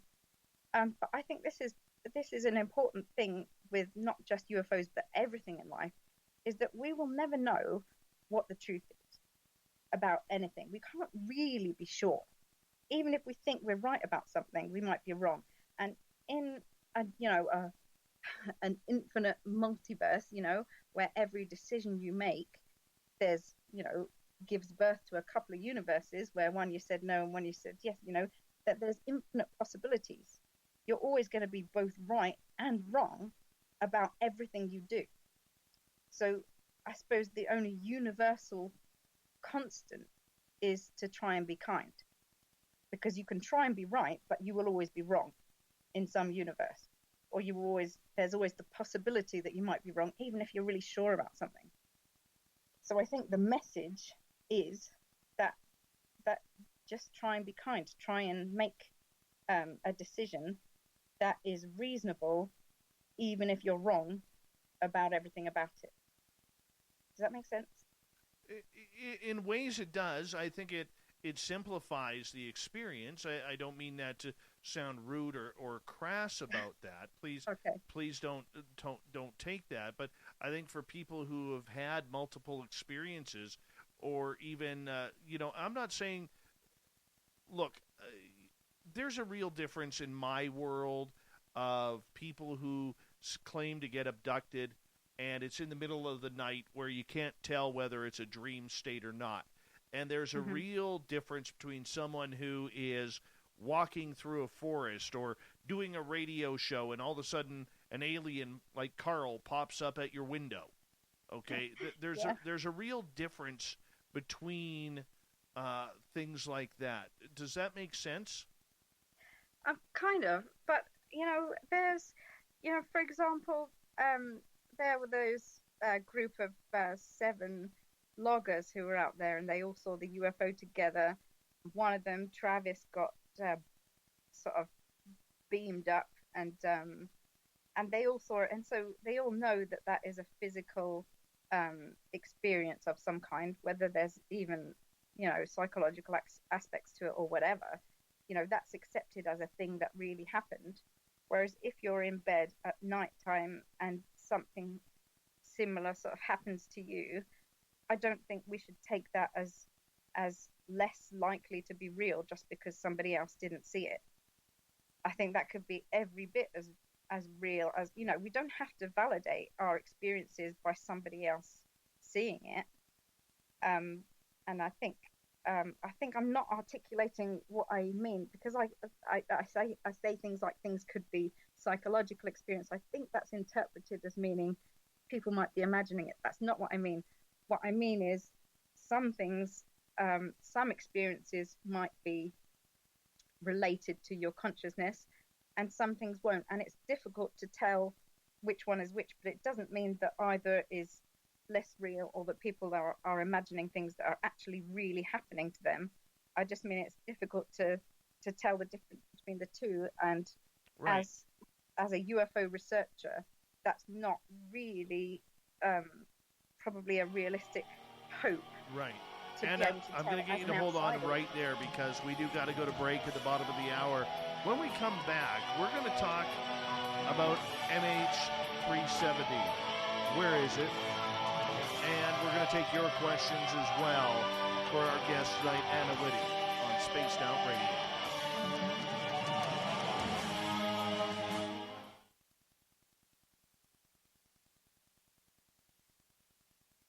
All right, we're clear. Good job. Thank you. Good job. Some of these things are really hard to explain, and you sort of find yourself indicating things that it's not really what you mean to say. I hope people sort of get it. Well, let's do a couple of things here. First, we're going to show people that my beard is sponsored by Mighty Moose Beard Oil. Go to mightymoosebeard.com and get your beard oil today. It's real simple, guys. Real simple. You look amazing. They should do that. Take a little bit of that, drop it into your hands like so. Rub your hands together, and then just give it a little bit of a little shampoo through the beard, a little massage, and next thing you know, oh, your beard smells fantastic. Just fantastic. Remember, all the prices at mightymoosebeard.com are in Canadian dollars, which means if you're in the U.S. or Europe or anywhere in this world outside of Canada except for maybe Mexico, this stuff is pretty damn cheap. Pretty damn cheap. And Gary the Dutchman, he's going to take good care of you because you're going to use promo code SOR2019. So go to mightymoosebeard.com, get your beard oil today. And for the ladies, just so you know, all right, this stuff also works great in the hair. It helps make sure that your hair has enough nutrients. It's all natural, no chemicals in there. And it also is going to help you with split ends. I know that. We have something in common, ladies. We don't like split ends, do we? No, we don't. So go to mightymoosebeard.com, get your beard oil, hair oil today. There you go. All right, Anna, back to you for a quick second. Hi. Couple questions for you. What's your thoughts on eating breakfast foods for dinner? Oh, I'm all for that. Ice cream 3 times a day for me. What about like scrambled eggs and toast for dinner? Oh my goodness, yeah. I was thinking cereal, but you're going all out there. Yeah, that's dinner. That's terrible. Absolutely terrible. The hell's wrong with you people over there? Also, baked beans with everything. All right, second question. You remember the movie Close Encounters of the Third Kind? Do you know what? Is that the one with the mashed potato? Yes. Oh, I have seen that about 15 years ago. Okay. Yeah, I'm casting my mind back. Devil's Tower. You know what Devil's Tower is? That's the big... Is that the mountain? Yeah. Okay. You believe it's a tree stump or a rock? Oh, I need to watch the film again. All right, we'll let you go on that one. We think it's a tree stump around here. So just side with us. You'll do much better. Okay, good to know. Now I'll understand the movie much better when I watch it again. Petrified tree. Ah, okay. All right. One glass of water down, another one to go. Duck Levy, it is a tree stump, okay? You don't know anything because you moved from Canada. So you lost half your memory at that point. Just saying. Hey, Paul Holland, how are you? My beard feels great now, by the way. Little Mighty Moose beard. Oh, yeah. Go check it on out, people. MightyMooseBeard.com.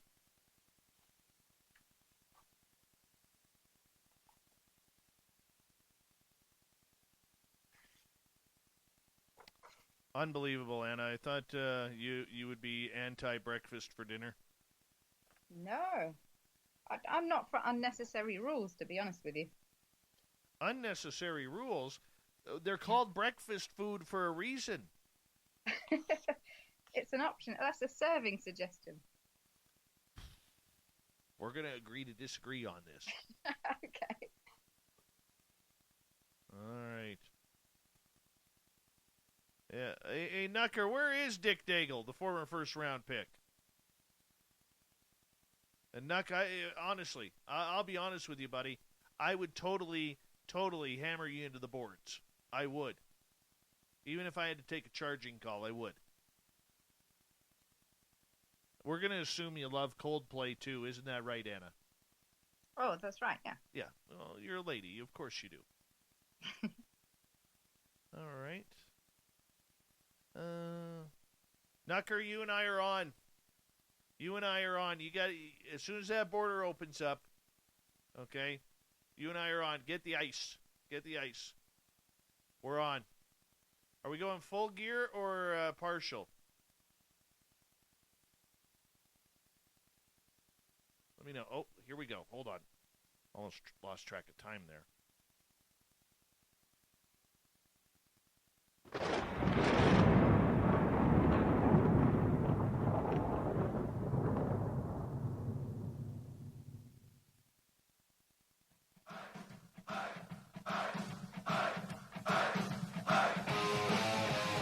Past the halfway point of Spaced Out Radio tonight. My name is Dave Scott. Thank you so much for joining us. Really do appreciate earning your listening ears. We want to remind you that if you miss portions of this show or others, check out our free archives by going to youtube.com/Spaced Out Radio. Just do old Davey the favor. Hit that subscribe button. Our website is spacedoutradio.com, where we have a plethora of features for you, including Rockin' Out to Bumblefoot and reading up on Captain Shirk's SOR Newswire. Follow us on Twitter at Spaced Out Radio and on Instagram at Spaced Out Radio Show. We continue on tonight with the great author, Anna Whitty. She has a book on Amazon about UFOs called UFOs, A Fundamental Truth. Anna, welcome back. Thank you. All right. One of the topics that you get into is the missing flight, the Malaysian Airlines flight, MH370. So take us through a little bit of history for people who may not remember this. Okay, so this is really interesting, and it's not that unique. Sometimes planes just seem to sort of go missing without a trace, and you wonder, what could have happened that must have happened in an instant for there not to be any communication from those on board about what was happening. How could everything be fine 1 second and then, nobody's able to communicate all of a sudden? So MH370 was flying along, and they were talking to the pilots for about the first 40 minutes or so from takeoff. They didn't report any problems at all. But then all of a sudden, they completely lost contact, and they lost commercial radar connection to it as well. They couldn't see it. It just disappeared. But military radar could still track it for about another hour, but they couldn't contact anybody on board. So nobody's made any contact with anyone. People have phones on planes these days. And so even if it was something wrong with the communication equipment in the cockpit, passengers could still use their phones, but nobody could do anything. It went from absolutely fine 1 minute to nobody's able to communicate anything. So either everybody has died at the same time instantly, or the communication of everybody on the whole plane, including all the mobile phones, has been cut off, for example, by an electromagnetic pulse or something. So I don't know that this is UFO related. It's not classically sort of considered UFO related, but to me, just the fact that it was all of a sudden that something happened that meant that everybody on board was instantly unable to communicate. And then it was tracked by military radar, but not commercial radar, for another hour, drifting off course. That says to me something happened to all of the people on that plane instantly, but it didn't destroy the plane at that point. The plane was still, but something happened that the commercial radar couldn't pick it up. So either something was effectively sort of cloaking that plane from radar, and I don't know if an EMP could do that, but it could be something like a physical change to that plane, to its reflectivity or, its shape, something like that. Something happened that meant that the commercial radar wasn't picking up. I don't know what's different about military radar than commercial radar, that they were able to pick it up, that commercial wasn't. So can they see past a sort of, I want to use the term cloaking device. That's because I used to watch Star Trek. But you know what I mean? Something is hiding that airplane from commercial radar that military radar can see through. Or something has happened to the reflectivity. So what I'm saying is this could have been in contact with a nuclear reactor, and that would instantly kill everybody on board. And it could physically change the plane in some way that might affect how effective radar is at picking it up. And I think this is similar to the Frederick Valentich story as well. So he had a small plane, and he was just off the coast of Australia, and he was flying, and he saw a UFO, and he was calling down and saying, "Look, I can see something weird in the sky. This glowing light above me, and it seems to be sort of tracking me." And this conversation went on for a couple of minutes, and it was when it was directly above him, he made a call that said, "It's not a UFO. And he cut off at that particular second, and then you could just hear crackling on the radio, like clicking, like you would. I mean, that to me indicates radiation. That's what you would hear, I think, with if he'd come in contact with a nuclear reactor. If that was what he was about to say, and the radiation could have killed him instantly. Not a lot of things can kill you instantly while you're in the middle of a sentence flying a plane. But contact with if the thing that he was looking at was a nuclear reactor, what appeared to have happened is exactly an explanation for how he cut off right in the middle of his sentence. And the interesting thing is they never found his plane or his body, even though they spent a week looking for it, and he was in quite close to the coast at the time. It shouldn't have been, I don't think, that difficult to find him or find some trace of him. But what's interesting is that a couple of months after the incident, there appeared on the internet, and it's not on the internet, it's on the internet now, but there appeared to a UFO researcher, somebody claiming to be an American government worker, mailed this to someone saying, "Look, this is a picture of they were trying to say it was Roswell. This is a picture of not Roswell exactly, but that sort of situation. It was someone in 1947, and this is an extraterrestrial in a extraterrestrial craft, and it's crashed, and this is a picture of that." But what it was a picture of was a pilot, in a small commercial plane that had been completely incinerated, like as if it had been in a nuclear incident, a nuclear explosion. It was so incinerated, and the person's body, the head was. Sorry, this is really graphic. I don't know whether to carry on. I don't know how people are going to. If you need to stop listening to the radio for a minute, do. But his head was. You could see it was slightly enlarged, and that would happen if it was superheated in an instant, like you would get in a nuclear explosion. So this is a picture that somebody purporting to be the US government is trying to say is an extraterrestrial.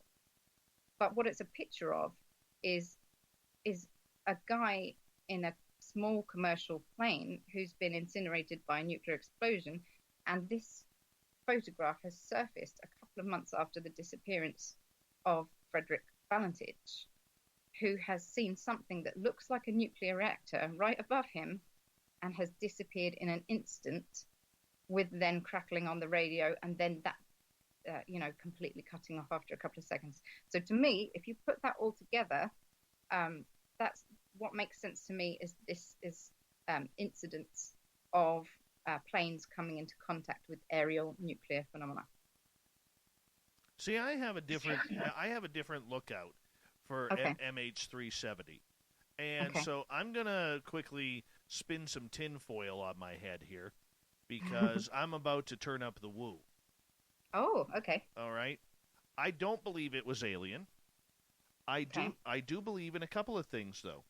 I do believe that the secret base of Diego Garcia is right there, or right near there. And I believe that with the fact that there was 40 Chinese military electronic warfare specialists on that plane, that this obviously brought some attention to the U.S. government, that they might want to have a little peek at what's going on. But here's the interesting thing that really gets to me. When cell phones hit water, especially in that era where not all phones were waterproof, the minute you drop a phone in water, it goes dead. Yet the passengers on that plane, for a couple of days after, when relatives were calling the phones, they were still ringing. The phones were not off. So it would ring a couple of times and then go to voicemail. Usually when a phone is off or been submerged or the phone no longer works, usually it will go straight to voicemail. And the other interesting part about that was a number of the passengers were still logged into their Facebook accounts. So my theory on it, and this is just my theory, I have zero proof, zero. But my theory on it is that craft was not taken down in the ocean. I think it went to Diego Garcia because there was a number of people whom the American military may or may not have had interest in. And sometimes in that ugly, ugly world, bad things happen.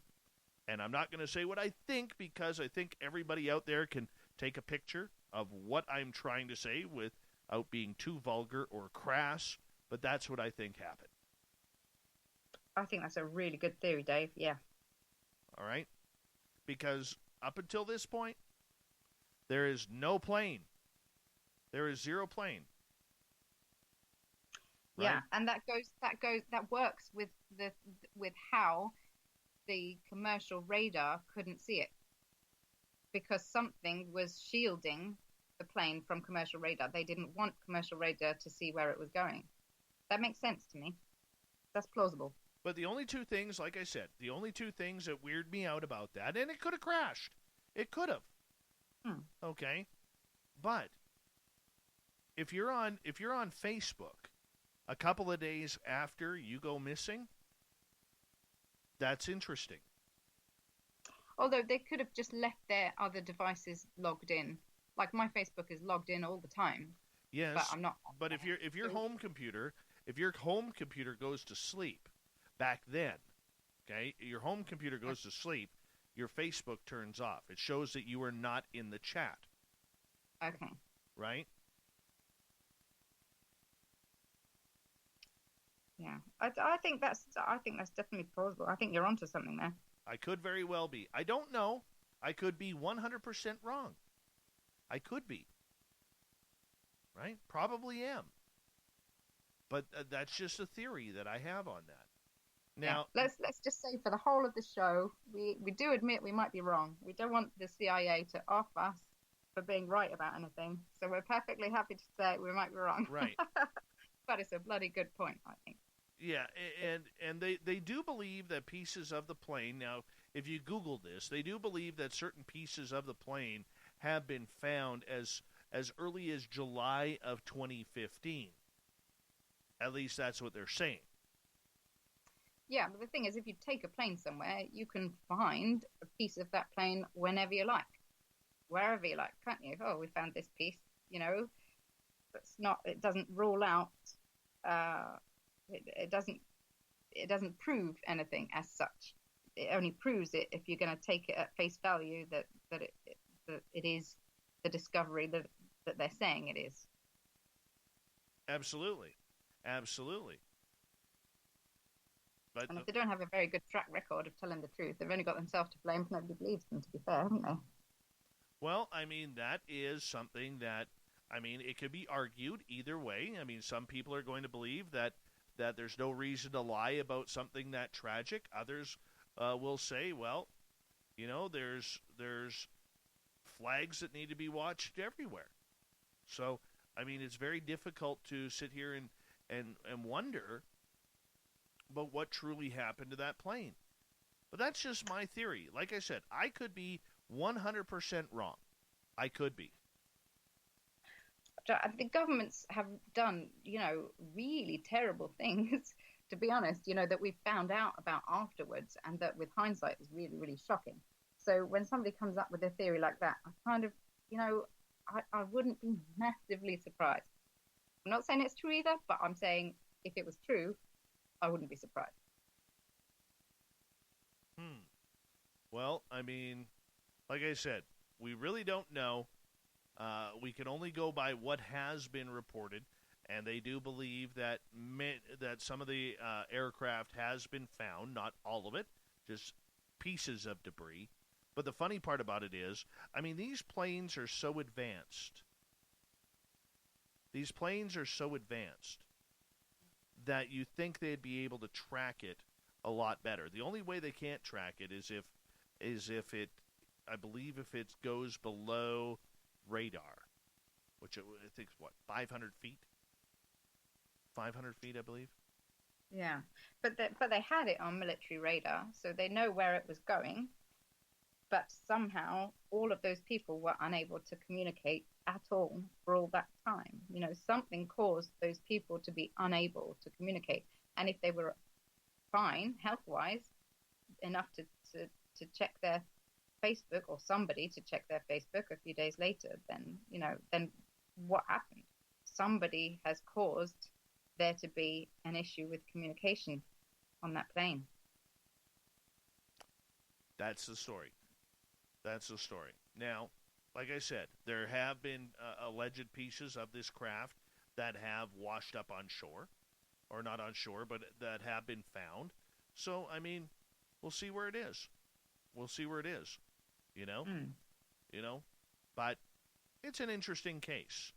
It really is. Like I said, I could be completely wrong. Probably am. Just sometimes it's fun to wear tinfoil. That's for sure. That's for sure. Let's move on here a little bit here, because earlier you mentioned the story when we were getting into MH370 about Frederick Valentich. Now, this is an interesting case because you believe he was, pretty much burnt by some sort of nuclear radiation that was flying around. Now, do you believe this is something that is happening frequently, and if so, by whom? Yeah, the U.S. government have released details of the Mogul balloon system, which we know was attached to their nuclear weapons military division. So we know that their nuclear weapons people were trying to put altitude balloons in the sky. We don't know why, but we can assume that it was to attach nuclear devices to. I think that's a safe assumption. Obviously, again, no proof, but, that's the only thing that makes sense. If they weren't attaching nuclear devices to it, they wouldn't have given it to their nuclear device people to do. Okay, why do this?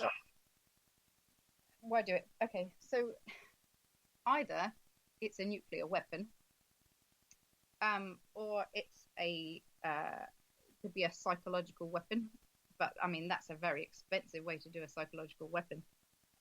Presumably, if you put a nuclear device in the sky, it's because you want a nuclear device there, not because you want a big light in the sky or people to think that there's something there that there isn't.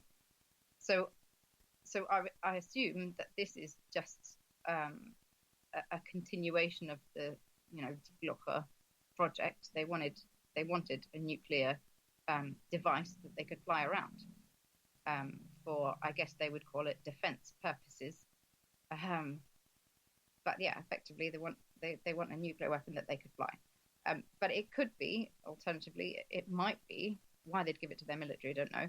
But it might be a method of nuclear experimentation for nuclear power purposes. You know, at that time, sort of 1947, they were still working out how to make fission for nuclear power purposes. So it might have just been that they wanted to do it in the atmosphere because it was then sort of 20 miles from anybody around, rather than having it in a building where they might cause a lot of damage or have to, or they might risk people's lives, or they might have to build, you know, meters and meters of concrete and lead and stuff. But the thing that most makes sense, given the context that it happened in, is that it's a weapon.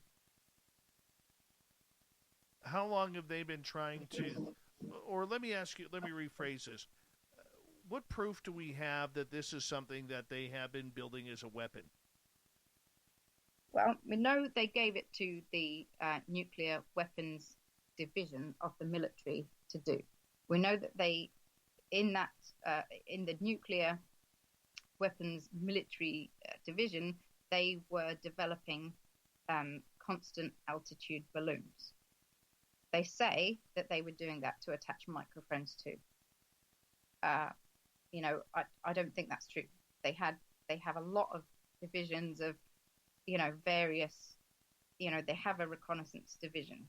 They didn't have to give the military weapons people this task of developing balloons if it was going to carry microphones. That doesn't make sense. What makes sense is they gave it to the military weapons people because it's a military weapon. But is that even worth? Like, is that a North American weapon? Is it a NATO type weapon? Well, we've only got the U.S. government's information on it, so I'm assuming it's their weapon. But they, like anything else, they can share that with their allies, can't they? But yeah, it's the U.S. government that were developing it. They're the ones with their hands up in 1947 saying, "Yep, we gave this task of developing constant altitude balloons for nuclear purposes." Wow, that's heavy. Yeah, that's heavy.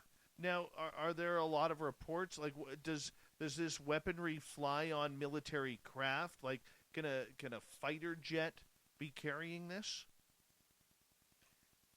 Yeah, it doesn't need a fighter jet. The point of the balloons is that they can put it up there, and then it sort of stays there by itself, and it can be carried by currents. So if you know where the wind sort of currents are going, I suppose you put it up there at the right point, and it will carry it over to, I don't even want to say a country because, you know, that's not appropriate, but, you know, it could potentially, it can carry itself there. But I'm sure that was the idea in 1947, and since then they will have been working on a way to propel it.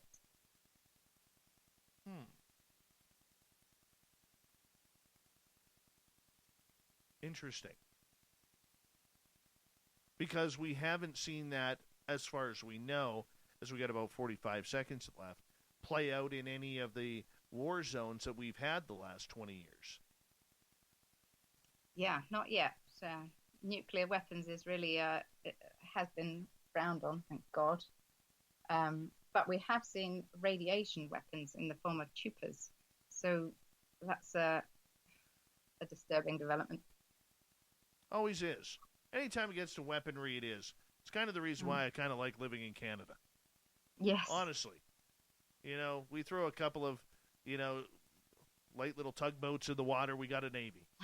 Just that simple. That simple. I shouldn't insult our great troops like that, but no, nonetheless. And I'm going to get you to hold on here because we are going to go to break here at the top of the hour.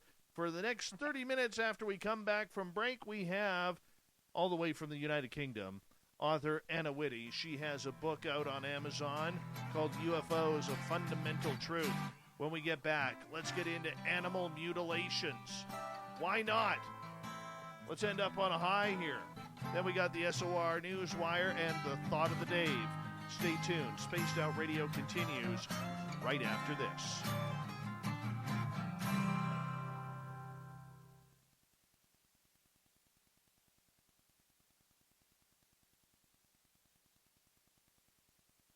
All right, I'm just going to run my dogs out. I'll be right back, okay? Okay, no worries.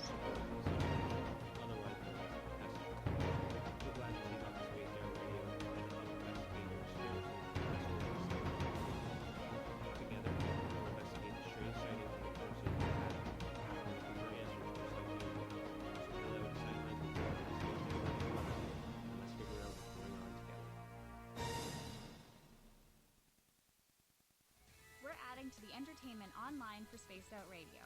I'm Amber Beckard, and I want to invite you to subscribe to our YouTube channel and check out Cryptid Tales, where I will take you on a journey into some of the strangest legends and lore from around the world, relaying the stories to you of the strange creatures and experiences that people have had throughout time. You can find Cryptid Tales at youtube.com/Spaced Out Radio, and while you're there, don't forget to check out our free archives and leave a comment. See you there. The party is always on. The Moose Bay Cruiser is where you know you can visit Canada's West Coast. Open until 2 a.m. nightly, the Moose runs at the Rock while serving some of the best rated food in the city. The menu starts at $6.95.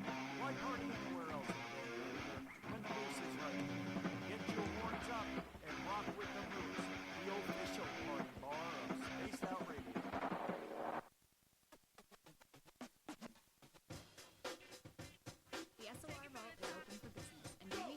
Swag for you to pick up. All you have to do is head over to our website and click on the SOR Vault. You have a variety of cool logos to choose from, and click on anything you want. T-shirts, hoodies, hats, coffee mugs, you name it, we can get it to you. So do your shopping by supporting the story you love. Get your Spaced Out Radio swag at the SOR Vault today. Take it from the top. Go! I'm feeling a little spicy tonight. What to do, what to do. Why not get bumblefucked? 4 million Scoville units of pure hard rock. Bumblefoot hot sauces come in 3 flavors. The burning bumble. Tone it down a bit with Bumblicious and throw the sauce on everything. Spice it up. Bumble me, baby. Bumblefoot hot sauce. Get it today at kajans.com. We all know on Speaks Out Radio we love a good beard and mustache, so why not take care of your facial hair with Mighty Moose Beard Oil? Made in Canada, we're taking care of beards and stashes around the world. We use 100% natural ingredients with our oils and balms to make your whiskers feel silky smooth. Use promo code SOR2019 at MightyMooseBeard.com today.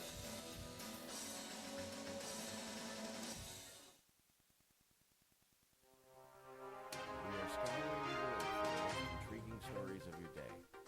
Take the time to read up on the SOR Newswire, where our team, led by Captain Shirk, will deliver to you some of the best paranormal and supernatural news, along with some stories that will blow your mind from the weird to the wacky. It's the news outside the news that piques interest, and that's what we're looking to deliver to you. The SOR Newswire, only at spacedoutradio.com. Looking for creative ways to get your company out in the public? How about advertising on Spaced Out Radio? Our sales department is waiting to hear from you, and we can work around any budget. From commercial spots to banners to special promotions, there are many opportunities to get your name and product out to our SOR listeners. For a price guide and more information, please contact us at sales@spacedoutradio.com. Hello, this is the tall man Ron Bumblefoot Thorne, and I have a get the whole brother is watching from Space Out Radio fan. It's American music and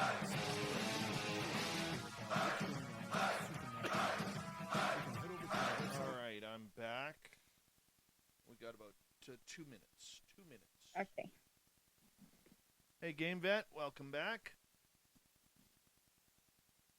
And so when we get to the next break, just hold on, and I will say goodbye to you during the break. Okay. Yeah. So that usually works a little bit. Works nice. Ooh, excuse me. Works nicely. And,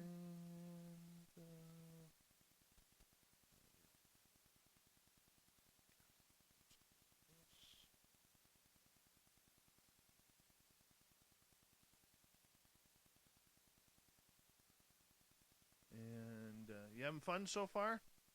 Yeah, it's really good. It's been brilliant. Thank you so much. Oh, you're very welcome. I've had a lot of fun, too.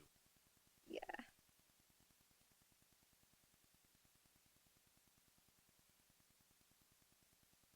All right, we got about 1 minute here.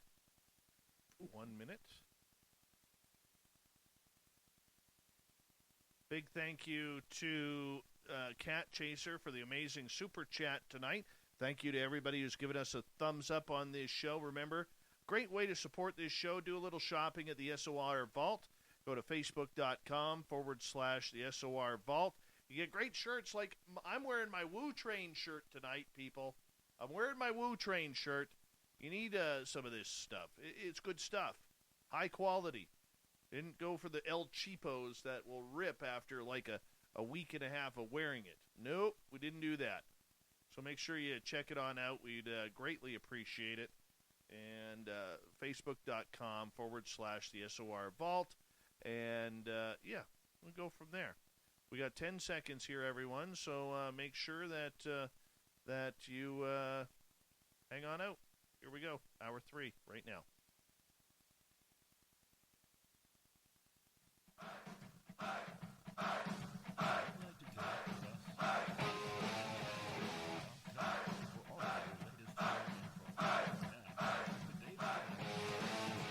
Third and final hour of Spaced Out Radio is now underway tonight. Thank you so much for joining us. We really do appreciate you taking the time. We want to thank all of our stations who are listening to us around North America on the radio side and digitally on TalkStream Live, Revolution Radio, and KPNL. We really do appreciate it. I want to remind you that all of our archives are free. All you got to do is go to youtube.com/Spaced Out Radio. Just do old Davey the favor.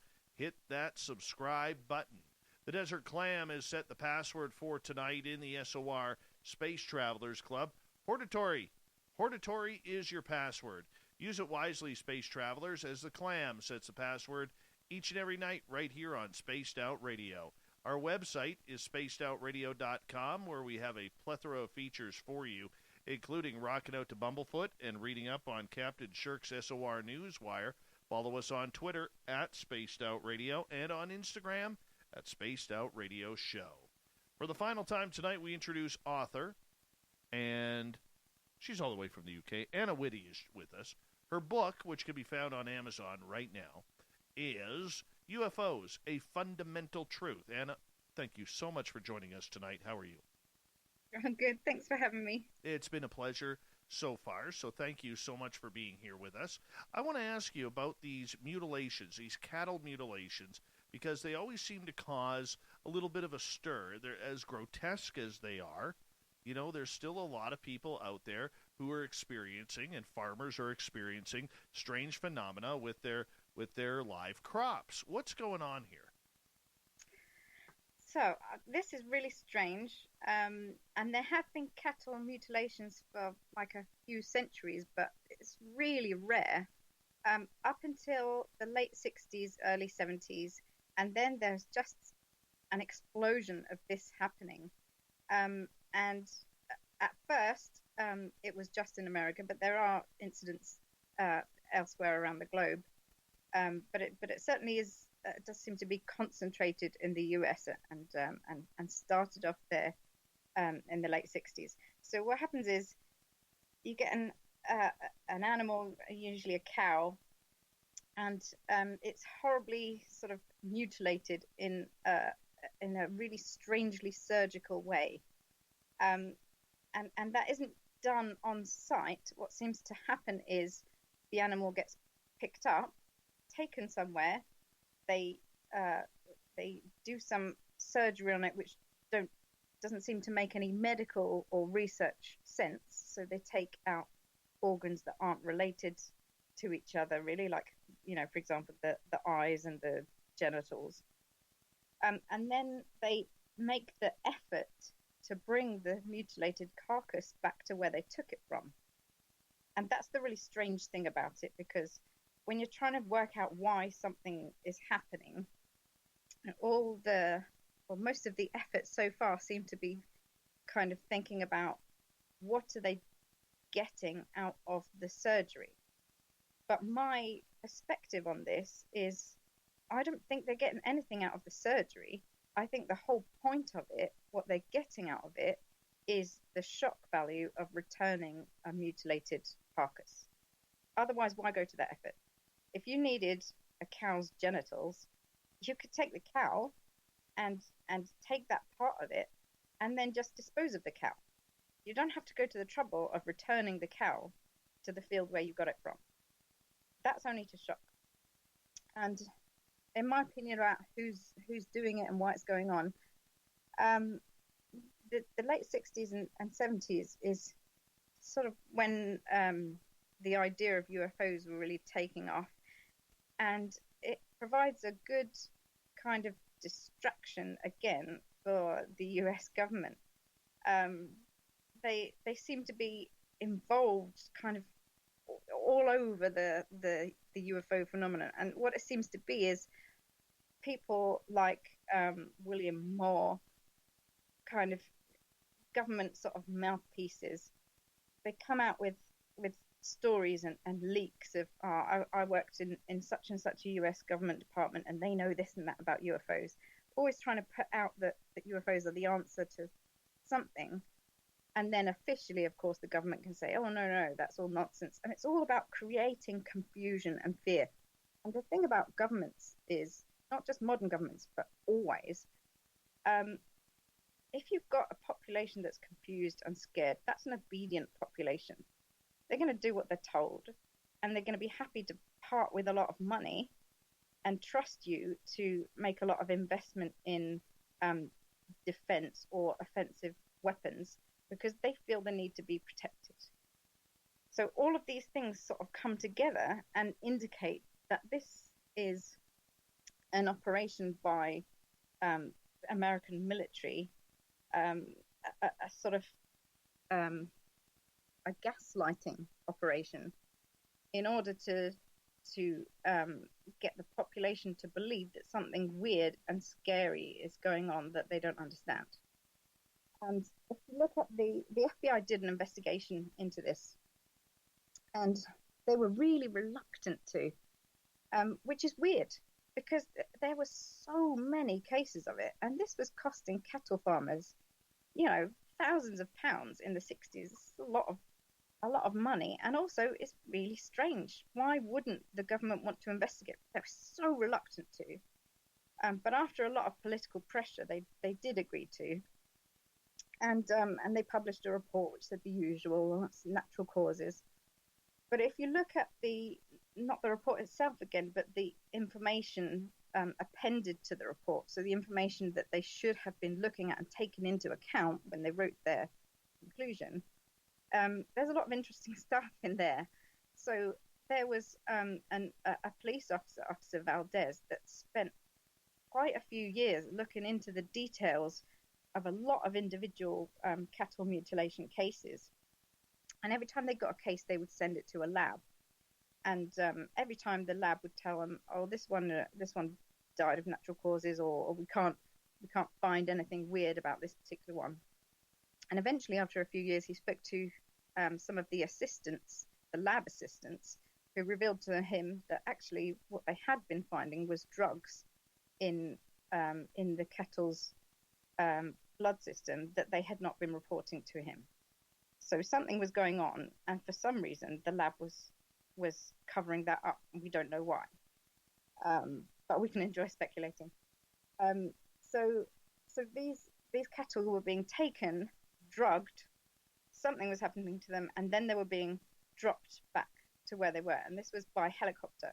So there were loads of cases where helicopters were seen at the site of cattle mutilations. This was one of the classic signs of a cattle mutilation site, was there would be helicopters there at the time.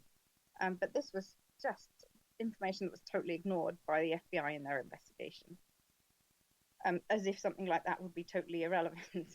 And then on the carcasses themselves, there were strap marks. So the cattle had been strapped presumably to the helicopters that were seen in the area at the time and carried, and then some of them showed signs of being dropped from height. So what we know from the facts are that the cattle were picked up and carried through the air. Something was done to them. They were drugged. They had surgery performed on them, and then they were returned to the site they were taken from by helicopter, strapped up, released, and dropped to where they came from. So my theory is that this is a gaslighting operation by the US military for political purposes. Why do that, though? That doesn't make sense. Okay. Because, first of all, if you're doing stuff in the sky, like you've got your nuclear reactors that you've sent into the sky to make your aerial nuclear weapons, and you need to gaslight the population enough to convince themselves that either what they see is not, to either trust the government more than they trust their own senses. Okay, that's difficult. To say to somebody who's looking up in the sky and seeing something, okay, you're not seeing that, it's not there, that doesn't exist. That takes some psychological damage. So they have to invest in this if they're going with that as a sort of MO. So this is all part of creating a story. So you've got to have your people that believe in UFOs. You've got to create the evidence that they are alien rather than just people or a mix of the two. And you've got the people who don't believe in UFOs at all, even if they can see them in the sky, because you've told them no, they don't exist. So it's all about a kind of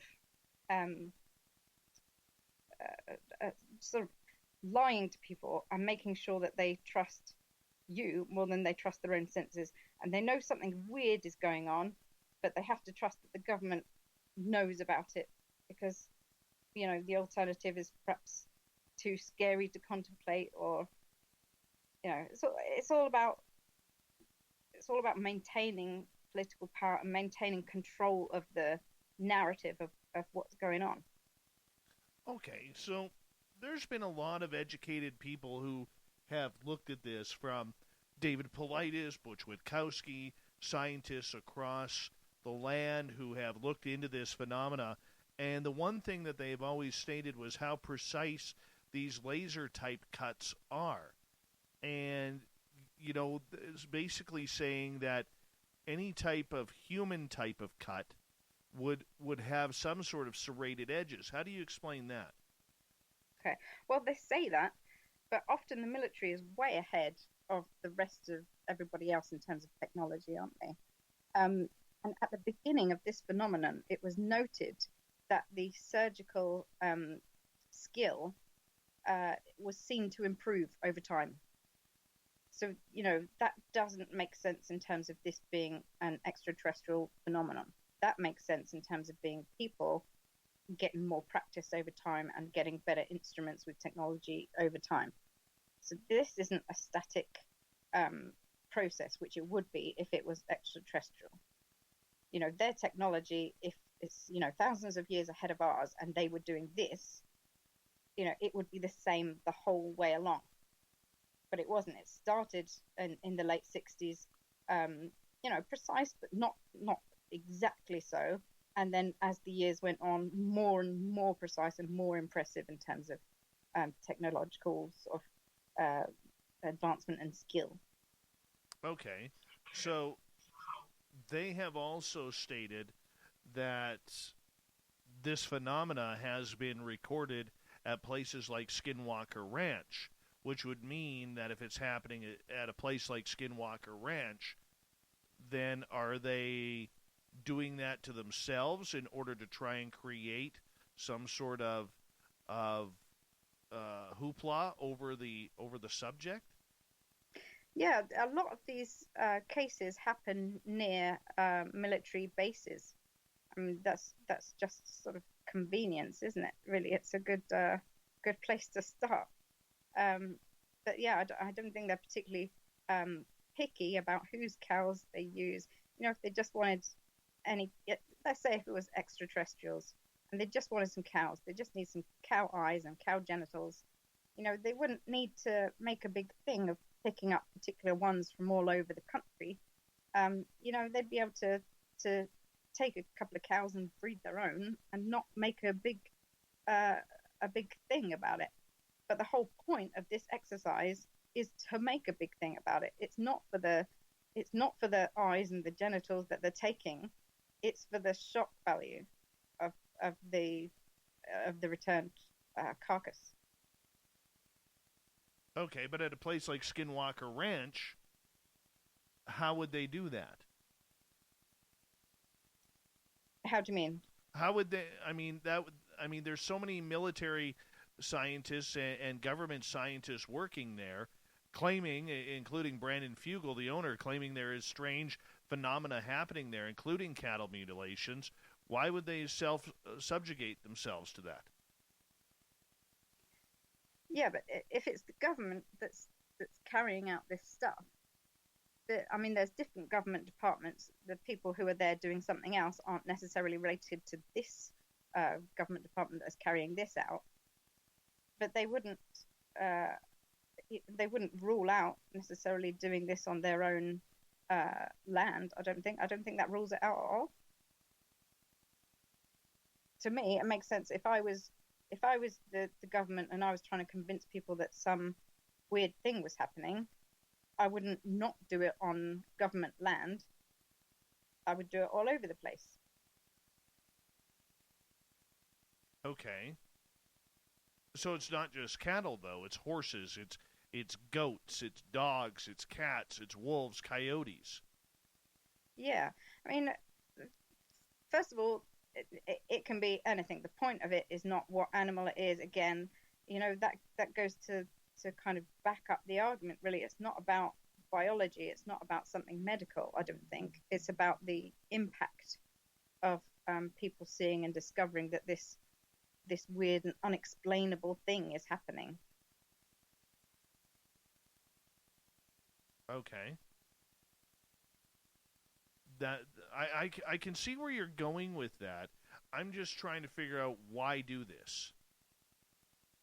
Yeah, in terms of this is the only explanation that I can come up with that makes any sense, because having cattle mutilations doesn't benefit anybody apart from if you consider the political ramifications of having a population who has a confusion about something, a disagreement between, divide and conquer. You've got certain people that are thinking different things about what's happening.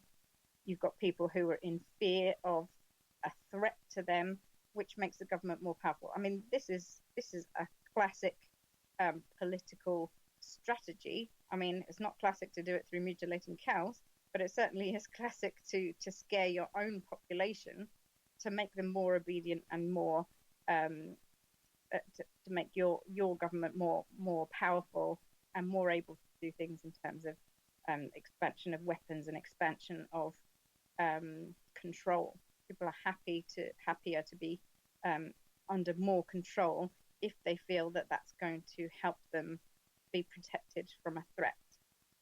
Whereas any other explanation of this, doesn't make any sense. If you were an extraterrestrial, what would you gain out of doing this? Why would you give back the mutilated carcass? Even if the medical stuff made sense, you wouldn't go to the trouble of then returning the carcass. So what's the purpose of throwing the carcass back? Do they want people to see this carcass? Yeah, they want people to see it. They want it to be a thing. They want the media to report on it. And they want people's opinion about what's happening divided. And ultimately, they want people to have an underlying unease about there being a threat out there. Do you believe they're testing it out on people, too? No, I don't think so. But I think the problem is once you've got a bunch of people trained in doing this, you'll have some people who are involved in it who then, retire out of the military, and they've got these skills, and you can't control that. And that's no problem to a government who's trying to spread some kind of unease, because you get some random weirdo who then goes out and kills someone in the style of these cattle mutilations. I mean, that only works in your favor, because first of all, you didn't do that under your government, so you've got excellent deniability. You've got the fact that it's spread out beyond the area that you control, so you can say, oh, it definitely wasn't us. So I don't think they're doing it to people, but I think that once you've started this kind of project, it can go out of control quite quickly, and it's no skin off their nose if it does. It only damages, people and, cattle farmers, and that's a price that they're willing to pay for political power. There's only one thing more important than money: power. Okay, I get that, and I can appreciate that. But do you believe then, if this isn't happening to people, what do you think is happening with the average of 65,000 Americans going missing on an annual basis without a trace after they whittle that number down to 65,000 from the fact that there are murders, there are kidnappings, there are people who go missing, suicides, people who just want to start a new life. They still can't account for 65,000 people. Yeah, I wouldn't have connected the two, to be honest, Dave. I think that's a bit. I haven't got any sort of evidence or any kind of indication that the two are necessarily connected. Okay. You think the aliens are grabbing people and taking them away? I really hope not. What do they need 65,000 of us every year for? Well, maybe we don't travel that well. Oh my goodness. Let's hope that's not the case. We have only about 90 seconds left with you tonight, and I want to say a big thank you, Anna Whitty, for coming on Spaced Out Radio and talking about your wonderful book, which is UFOs, A Fundamental Truth. Where do you go from here?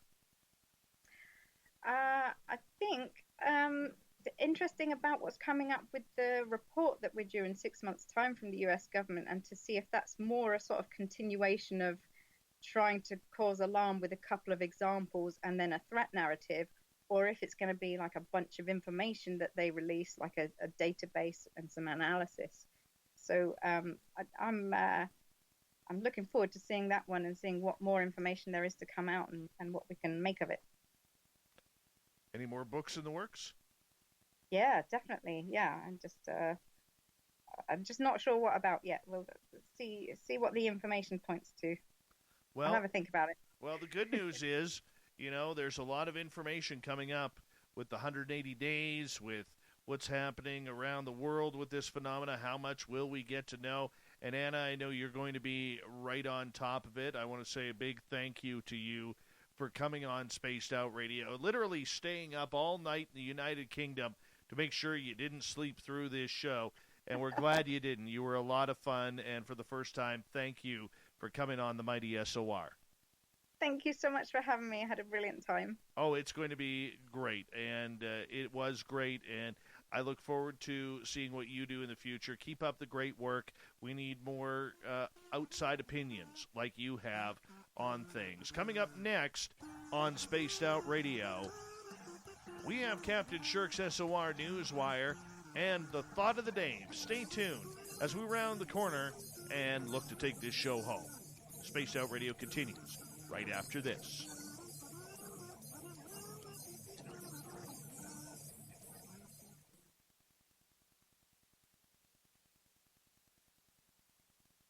Good job, Anna. Thank you we'll so give you some much. claps. Yay. Wonderful. Just wonderful. Good job. Well, thank you so much. You were just so brilliant. I didn't think I'd be able to talk for 2.5 hours, but we did it. We always do. We can figure it out. We're pretty smart. We're pretty smart. But I want to say thank you for staying up. I know it's real early there for you, and hopefully you get to catch up on some sleep. Thank you. Yeah, I'm going to try and do that now. See if I can persuade my husband to have the kids for another couple of hours. I can get some sleep. Oh, hopefully he will. Hopefully he will. Well, thank you so much, and feel free to, once this show goes into archive in about 45 minutes or so, feel free tomorrow or whatever, if you want to share it, go right ahead. Brilliant. I will. Thank you so much. All right. Take care, Anna. Bye. Bye-bye. She was fun. She was fun.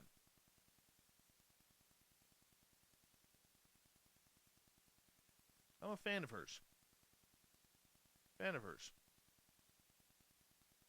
Yeah, she is like 8 hours ahead.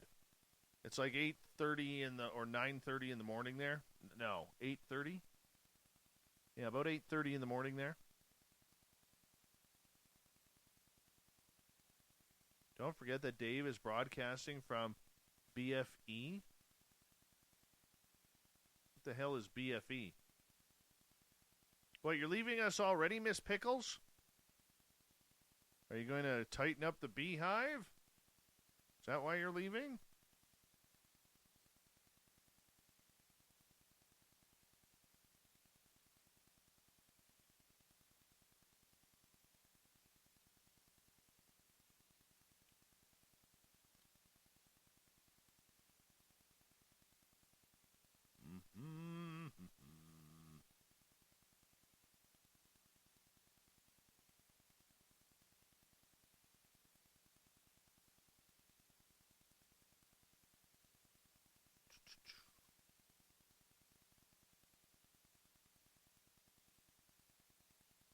Aliens, people. Aliens. That's what it all comes down to. A little bit of aliens.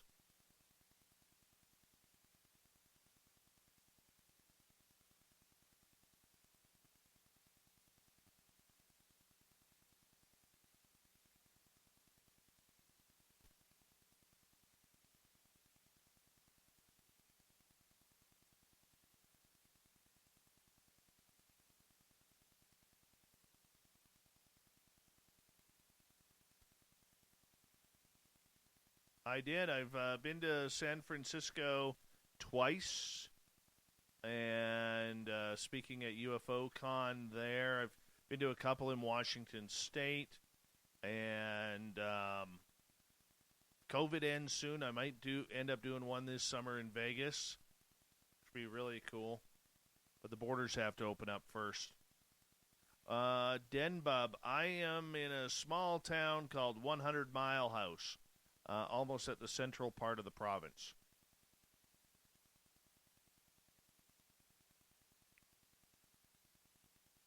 Kira is an alien from a foreign world, everyone.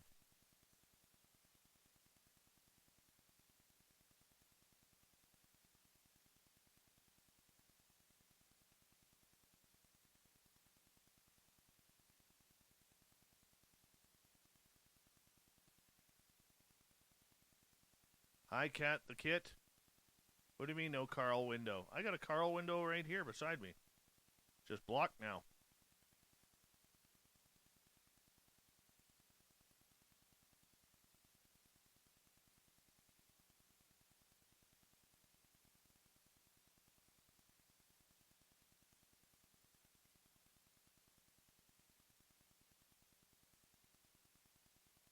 Den Bub, you lived in 100 Mile?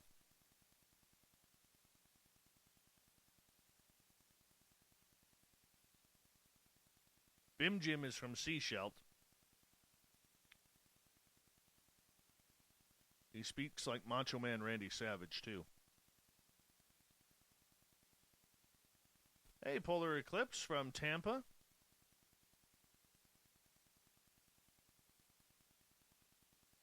I hope so, Eugene.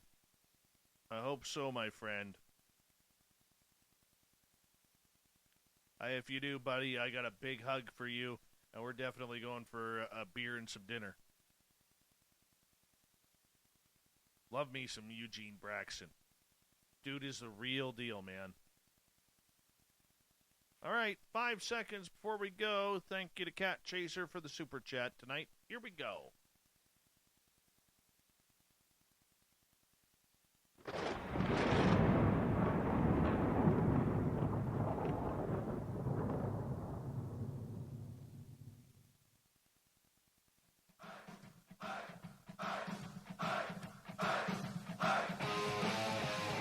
Rounded third. We're heading for home tonight on Spaced Out Radio. I am your host, Dave Scott. Thank you so much for taking the time to join us. We really do appreciate it. Want to remind you that if you've missed most of this show or others, check out our free archives by going to youtube.com/Spaced Out Radio. Just do old Davey the favor. Hit that subscribe button. Our website is spacedoutradio.com, where we have a plethora of features for you, including rocking out to Bumblefoot and reading up on Captain Shirk's SOR Newswire. Follow us on Twitter at Spaced Out Radio and on Instagram at Spaced Out Radio Show. Speaking of the news, let's do this thing, shall we?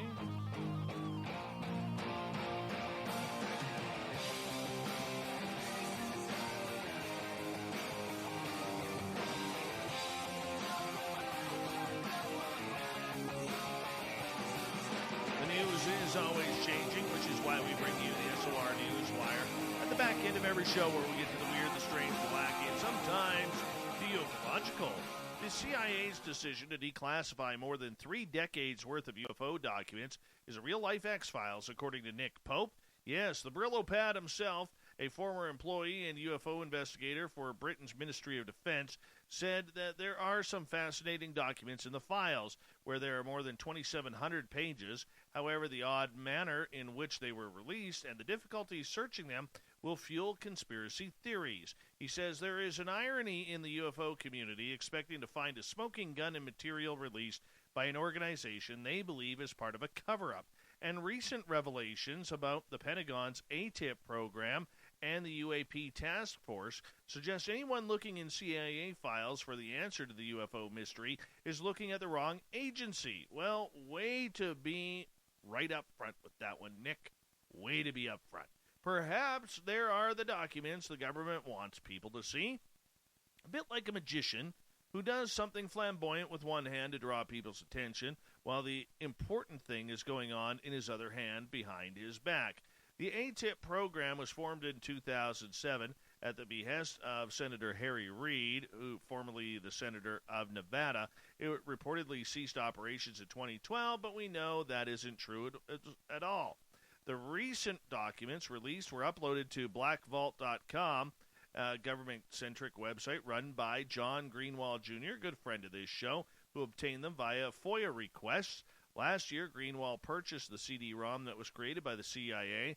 In a statement on his website, Greenwald stated, the CIA claims this is their entire declassified collection, but added there's no way to verify that. Research by the Black Vault will continue to see if there are additional documents still uncovered with the CIA holdings. By the way, had a good conversation with Luis Elizondo today.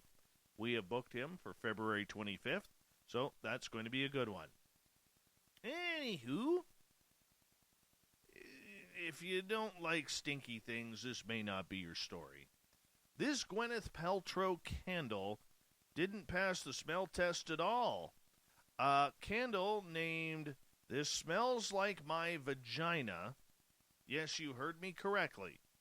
A candle named This Smells Like My Vagina that the actress peddles on her Goop store exploded into flames in the living room of a UK woman who won the odoriferous product in a quiz. The candle exploded and emitted huge flames with bits flying everywhere, said Jody Thompson. I've never seen anything like it. The whole thing was ablaze and it was way too hot to touch. There was an inferno in the room, the media consultant from Kilbourne, North London added. Thompson, who lives with her partner David, said they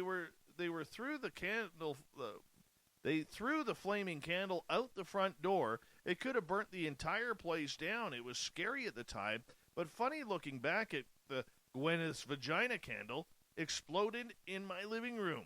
Yes. Yeah, this candle, by the way, Paltrow charges $75 emitting her private scent. She made a candle that smells like her hoo-hoo.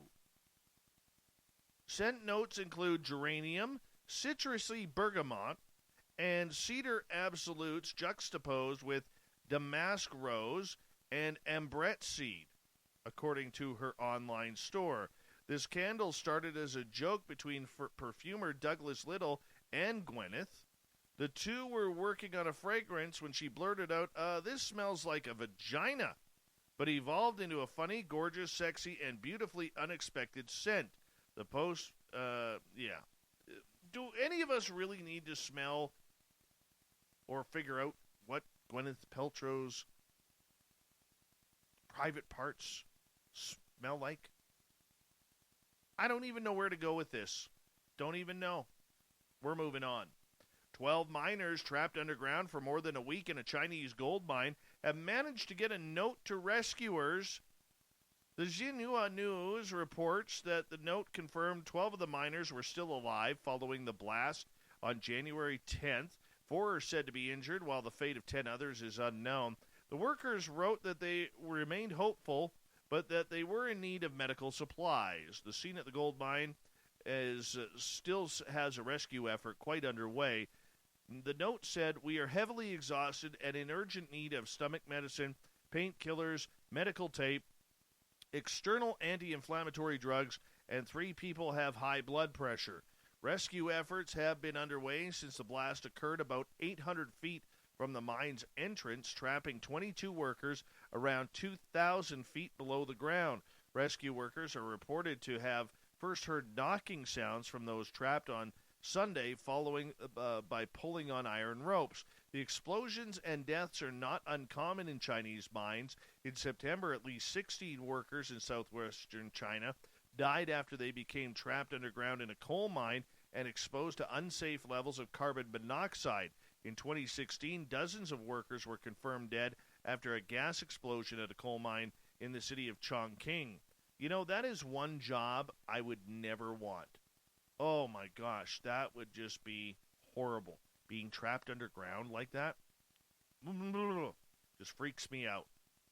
Let's head to Canada, shall we? And let's go here. You know, it's a cute little story about a butterfly, a monarch butterfly, that missed its Mexico migration and decided to spend the winter in Manitoba with a grateful family. It's kind of nice to have Freddie in these COVID times. It's a little bit of a distraction, said Debbie Tonner. The colorful insect likes to sit on the south-facing windowsill of Tonner's home in Selkirk, soaking in the sun during the day. So Tonner set up a cozy space with a soft towel where Freddie watches squirrels and birds and gets visits from neighbors curious about the winter stranger. Monarchs are common in Manitoba in summer, but typically they make the 3,000-kilometer journey to Mexico in the fall. Tonner and her husband Tom are retirees and empty nesters, so the house is quite quiet these days, especially with the pandemic going on. Freddie has helped to fill that void. We'll sit here at the dining room table, and he's beside us on the window. It's kind of comforting. He's very much part of our family now. When I go to get him in the morning, he always flutters his wings and reminds me of a puppy wagging its tail. He's always excited to get out of the enclosure and go to the window. Tonner feeds him a mixture of honey and water, which is poured over a warm slice of banana and served up in a pill bottle cap. Occasionally, she spices it up with a little soy sauce to provide some salt.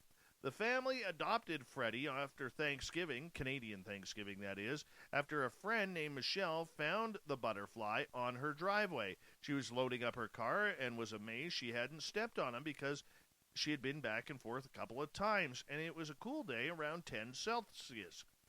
Butterflies are cold-blooded critters, and a few can fly in temperatures below 13 degrees Celsius. When the family took him in, he warmed up and fluttered around, and that's just the way he is. I think he just says, you know what, screw this flying 3,000 kilometers. I'll just wait here because the other idiots are coming back in just a few months. I think this is a smart butterfly. I do. I think he's smart. A 70-year-old woman from Queens, New York, has been accused of trying to poison her husband by repeatedly spiking his coffee with Anton roach killer. I'm telling you, gentlemen, watch out for this one on Tinder, because I don't think her husband's going to want her back. She's going to be single, and now we got to be aware. Suncha Tinevera allegedly put the insecticide in her husband's drink on 2 or 3 occasions, according to District Attorney Melinda Katz. Tenevra, was seen on surveillance videos squeezing a white powdery substance from a bottle with a red cap and yellow label that she kept under the sink, the statement said. Detective retrieved a bottle from her home on January 14th, according to the label, contained 100% boric acid for killing ants and roaches. Appearing before a judge, Tenevra was charged with attempted assault in the second degree, reckless endangerment in the second degree, and criminal possession of a weapon in the fourth degree. A plea of not guilty was entered on her behalf. If convicted, she can face up to 4 years in prison. Domestic violence is not limited to mental and physical abuse. The defendant in this case allegedly used deception to sicken her spouse. The victim did become sick, but thankfully did not die, according to District Attorney Katz. I'm telling you, beware.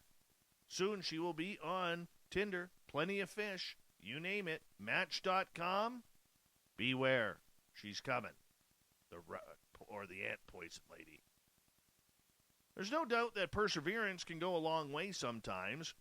A video game recorder and creator set out to get Elon Musk's attention and finally, after 154 attempts, succeeded. So, the CEO of SpaceX actually finally answered this gentleman's question on Twitter with an enthusiastic response. The independent developer of video games, Lyubomir Vladimirov,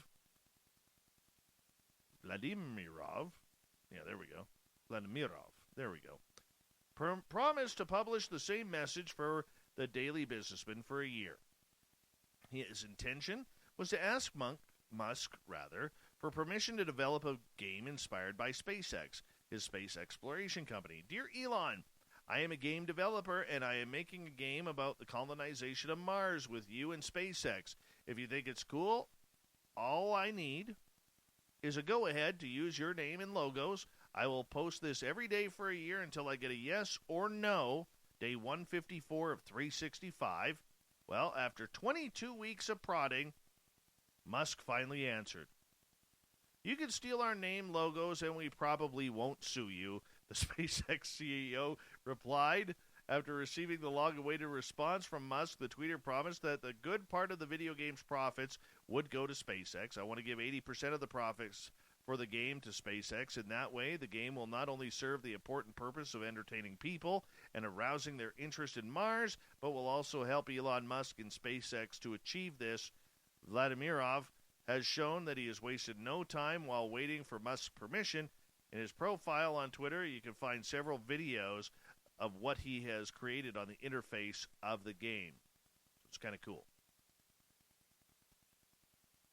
Here's a good humanity story.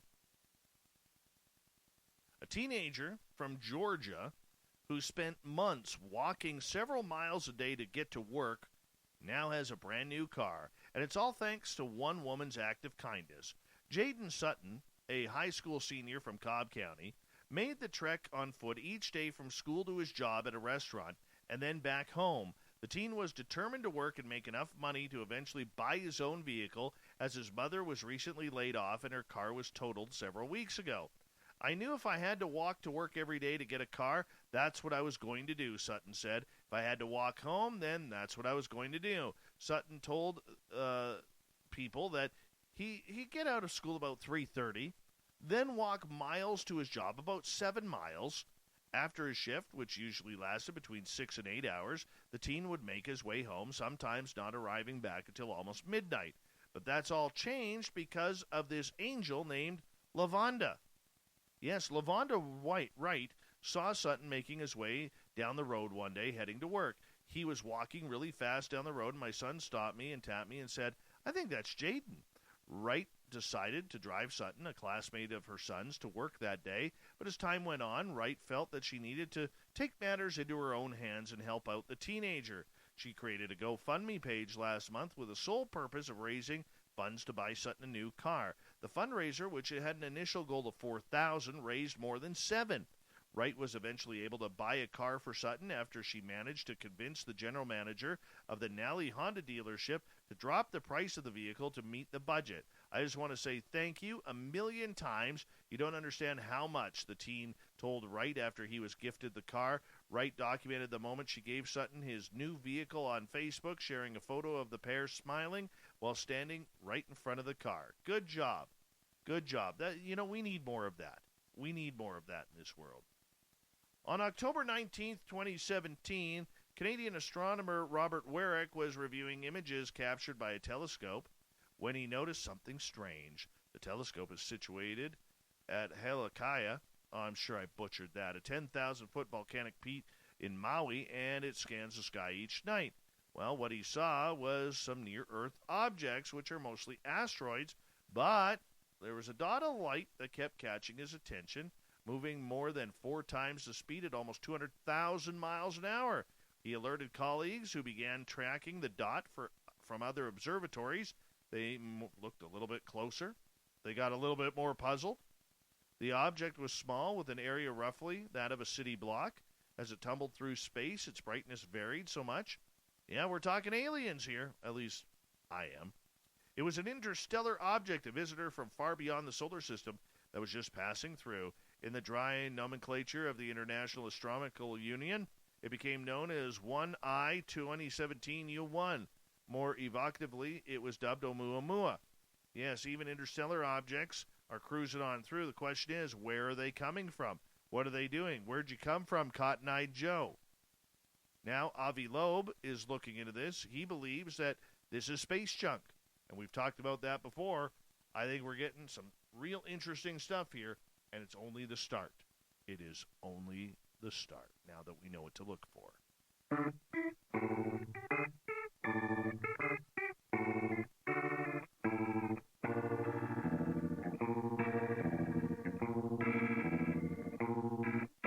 Thought of the Day happens every night at this time, where we ask a question on our Facebook and Twitter pages, then read your responses on the air because we love the audience participation around here.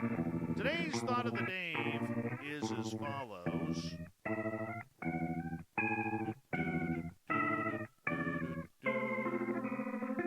Cue Reaper by Bumblefoot. What is something you'd like to know about UFOs or ETs? Andrew, simple, their entire history. Mark, how do they fly? Zach, why are they such jerks sometimes? Canadian Joe, do they sanitize the probes between each use? Mickle, why are they so covert in what they do? Davey, I would like to know how much they and us share or have in common. Genetics, spirit, surroundings, consciousness, history, future. Ian, what is the earliest recorded sighting of a UFO? 13 ballads. Are the shape-shifting reptilians responsible for old European folklore, such as the Drakes and Knuckers? Carl, do they name candy bars after astronomical objects like we do? Linda, why do they like 3:33 a.m.? The others, either ETs or interdimensional, seem to. Hypocrisy. I was thinking, and maybe it's a theory already, that the tall whites were babies of the grays because the lack of gravity in space would make humans taller as well. Maybe they are prohibited babies, like the Chinese having babies in America to escape the status quo. Or they love babies, 2 grays that just couldn't wait until they got home, or some such, I don't know, darn hormones. Maybe aliens are pro-life and don't care about defects. Who knows? Who knows? Let's move on here. Twin Rose, I'd like to catch a ride in an extraterrestrial UFO just to see how it works, and then ask to talk to the ETs that maintain it. God created aircraft maintainers so pilots could have heroes too. Oh, that's actually a good statement. Good job, Twin Rose. All right, continuing on. Dorothy, how their craft is powered. Carter wants to know why they took him years ago. Science Bob, how do I master my consciousness and move beyond the physical? Damien, it's everything. Their world, culture, religion, history, the science, and their technology capability. Preston, why some people are good enough to be abducted and others aren't. Tim, are they from different dimensions here, or can they truly cover the vast distances? If so, are these sightings just probes or scouts? James, what weapons do each species have, and who are they aimed at? Jack, many abductees see dead people on the ships or experience some other spiritual phenomena in connection with abduction, so I'd like to know what the connection is between the spiritual and the alien. Laura, why here for us? Haven't you figured out that we are crazier than bedbugs? Yes, I could see them coming down and interacting to the Earth, a marvelous place, and diversity of plants and animals, but us as a species? Nah, maybe they never seen such different kinds of mental health issues in a species. That's kind of funny. Are you one? Asked Mark. Kira, are they us from the future? If so, can they tell us what to change to make it better? Uncle Dale and his power stash. Why do they so often appear to be piloted by drunken teenagers? Gail, what's their purpose in visiting Earth? Deb, I know what I need to know. Scarlet, endgame. There's always an endgame. And finally, let's go to Eugene to have them confirm their true interest in the nature of our souls and their involvement with life after death. Oh, that's very nice, very nice. I think we got time for one or two more here. Jeanette, why can't you use your own or mind your own damn business? Scott, if they are members of the human race visiting from the future, are they seeking ways to clean up our act? Kevin, Dave, I've seen them in all factory colors available, and I am just not that impressed. Is there an on-site body shop that does custom work? Should I choose to purchase from your firm? Thank you to everybody participating in the Thought of the Day. We'll do it all again on Twitter and Facebook tomorrow.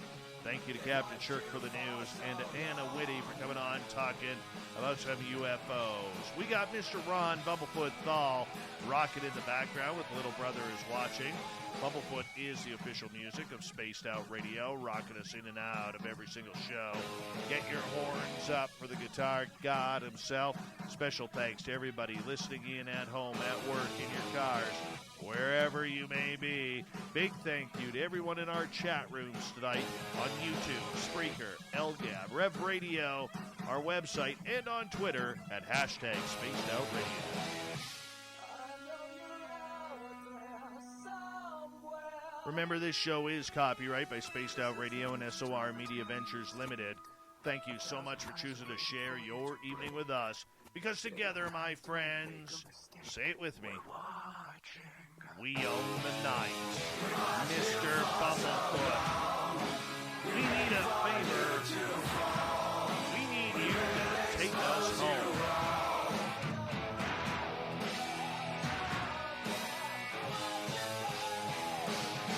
Yes, the Woo train has docked for the night. But tomorrow, my friends, we shall ride again. Your seats are always available. Your tickets never expire. If you want to bring a friend, we've got room for them too. Good night.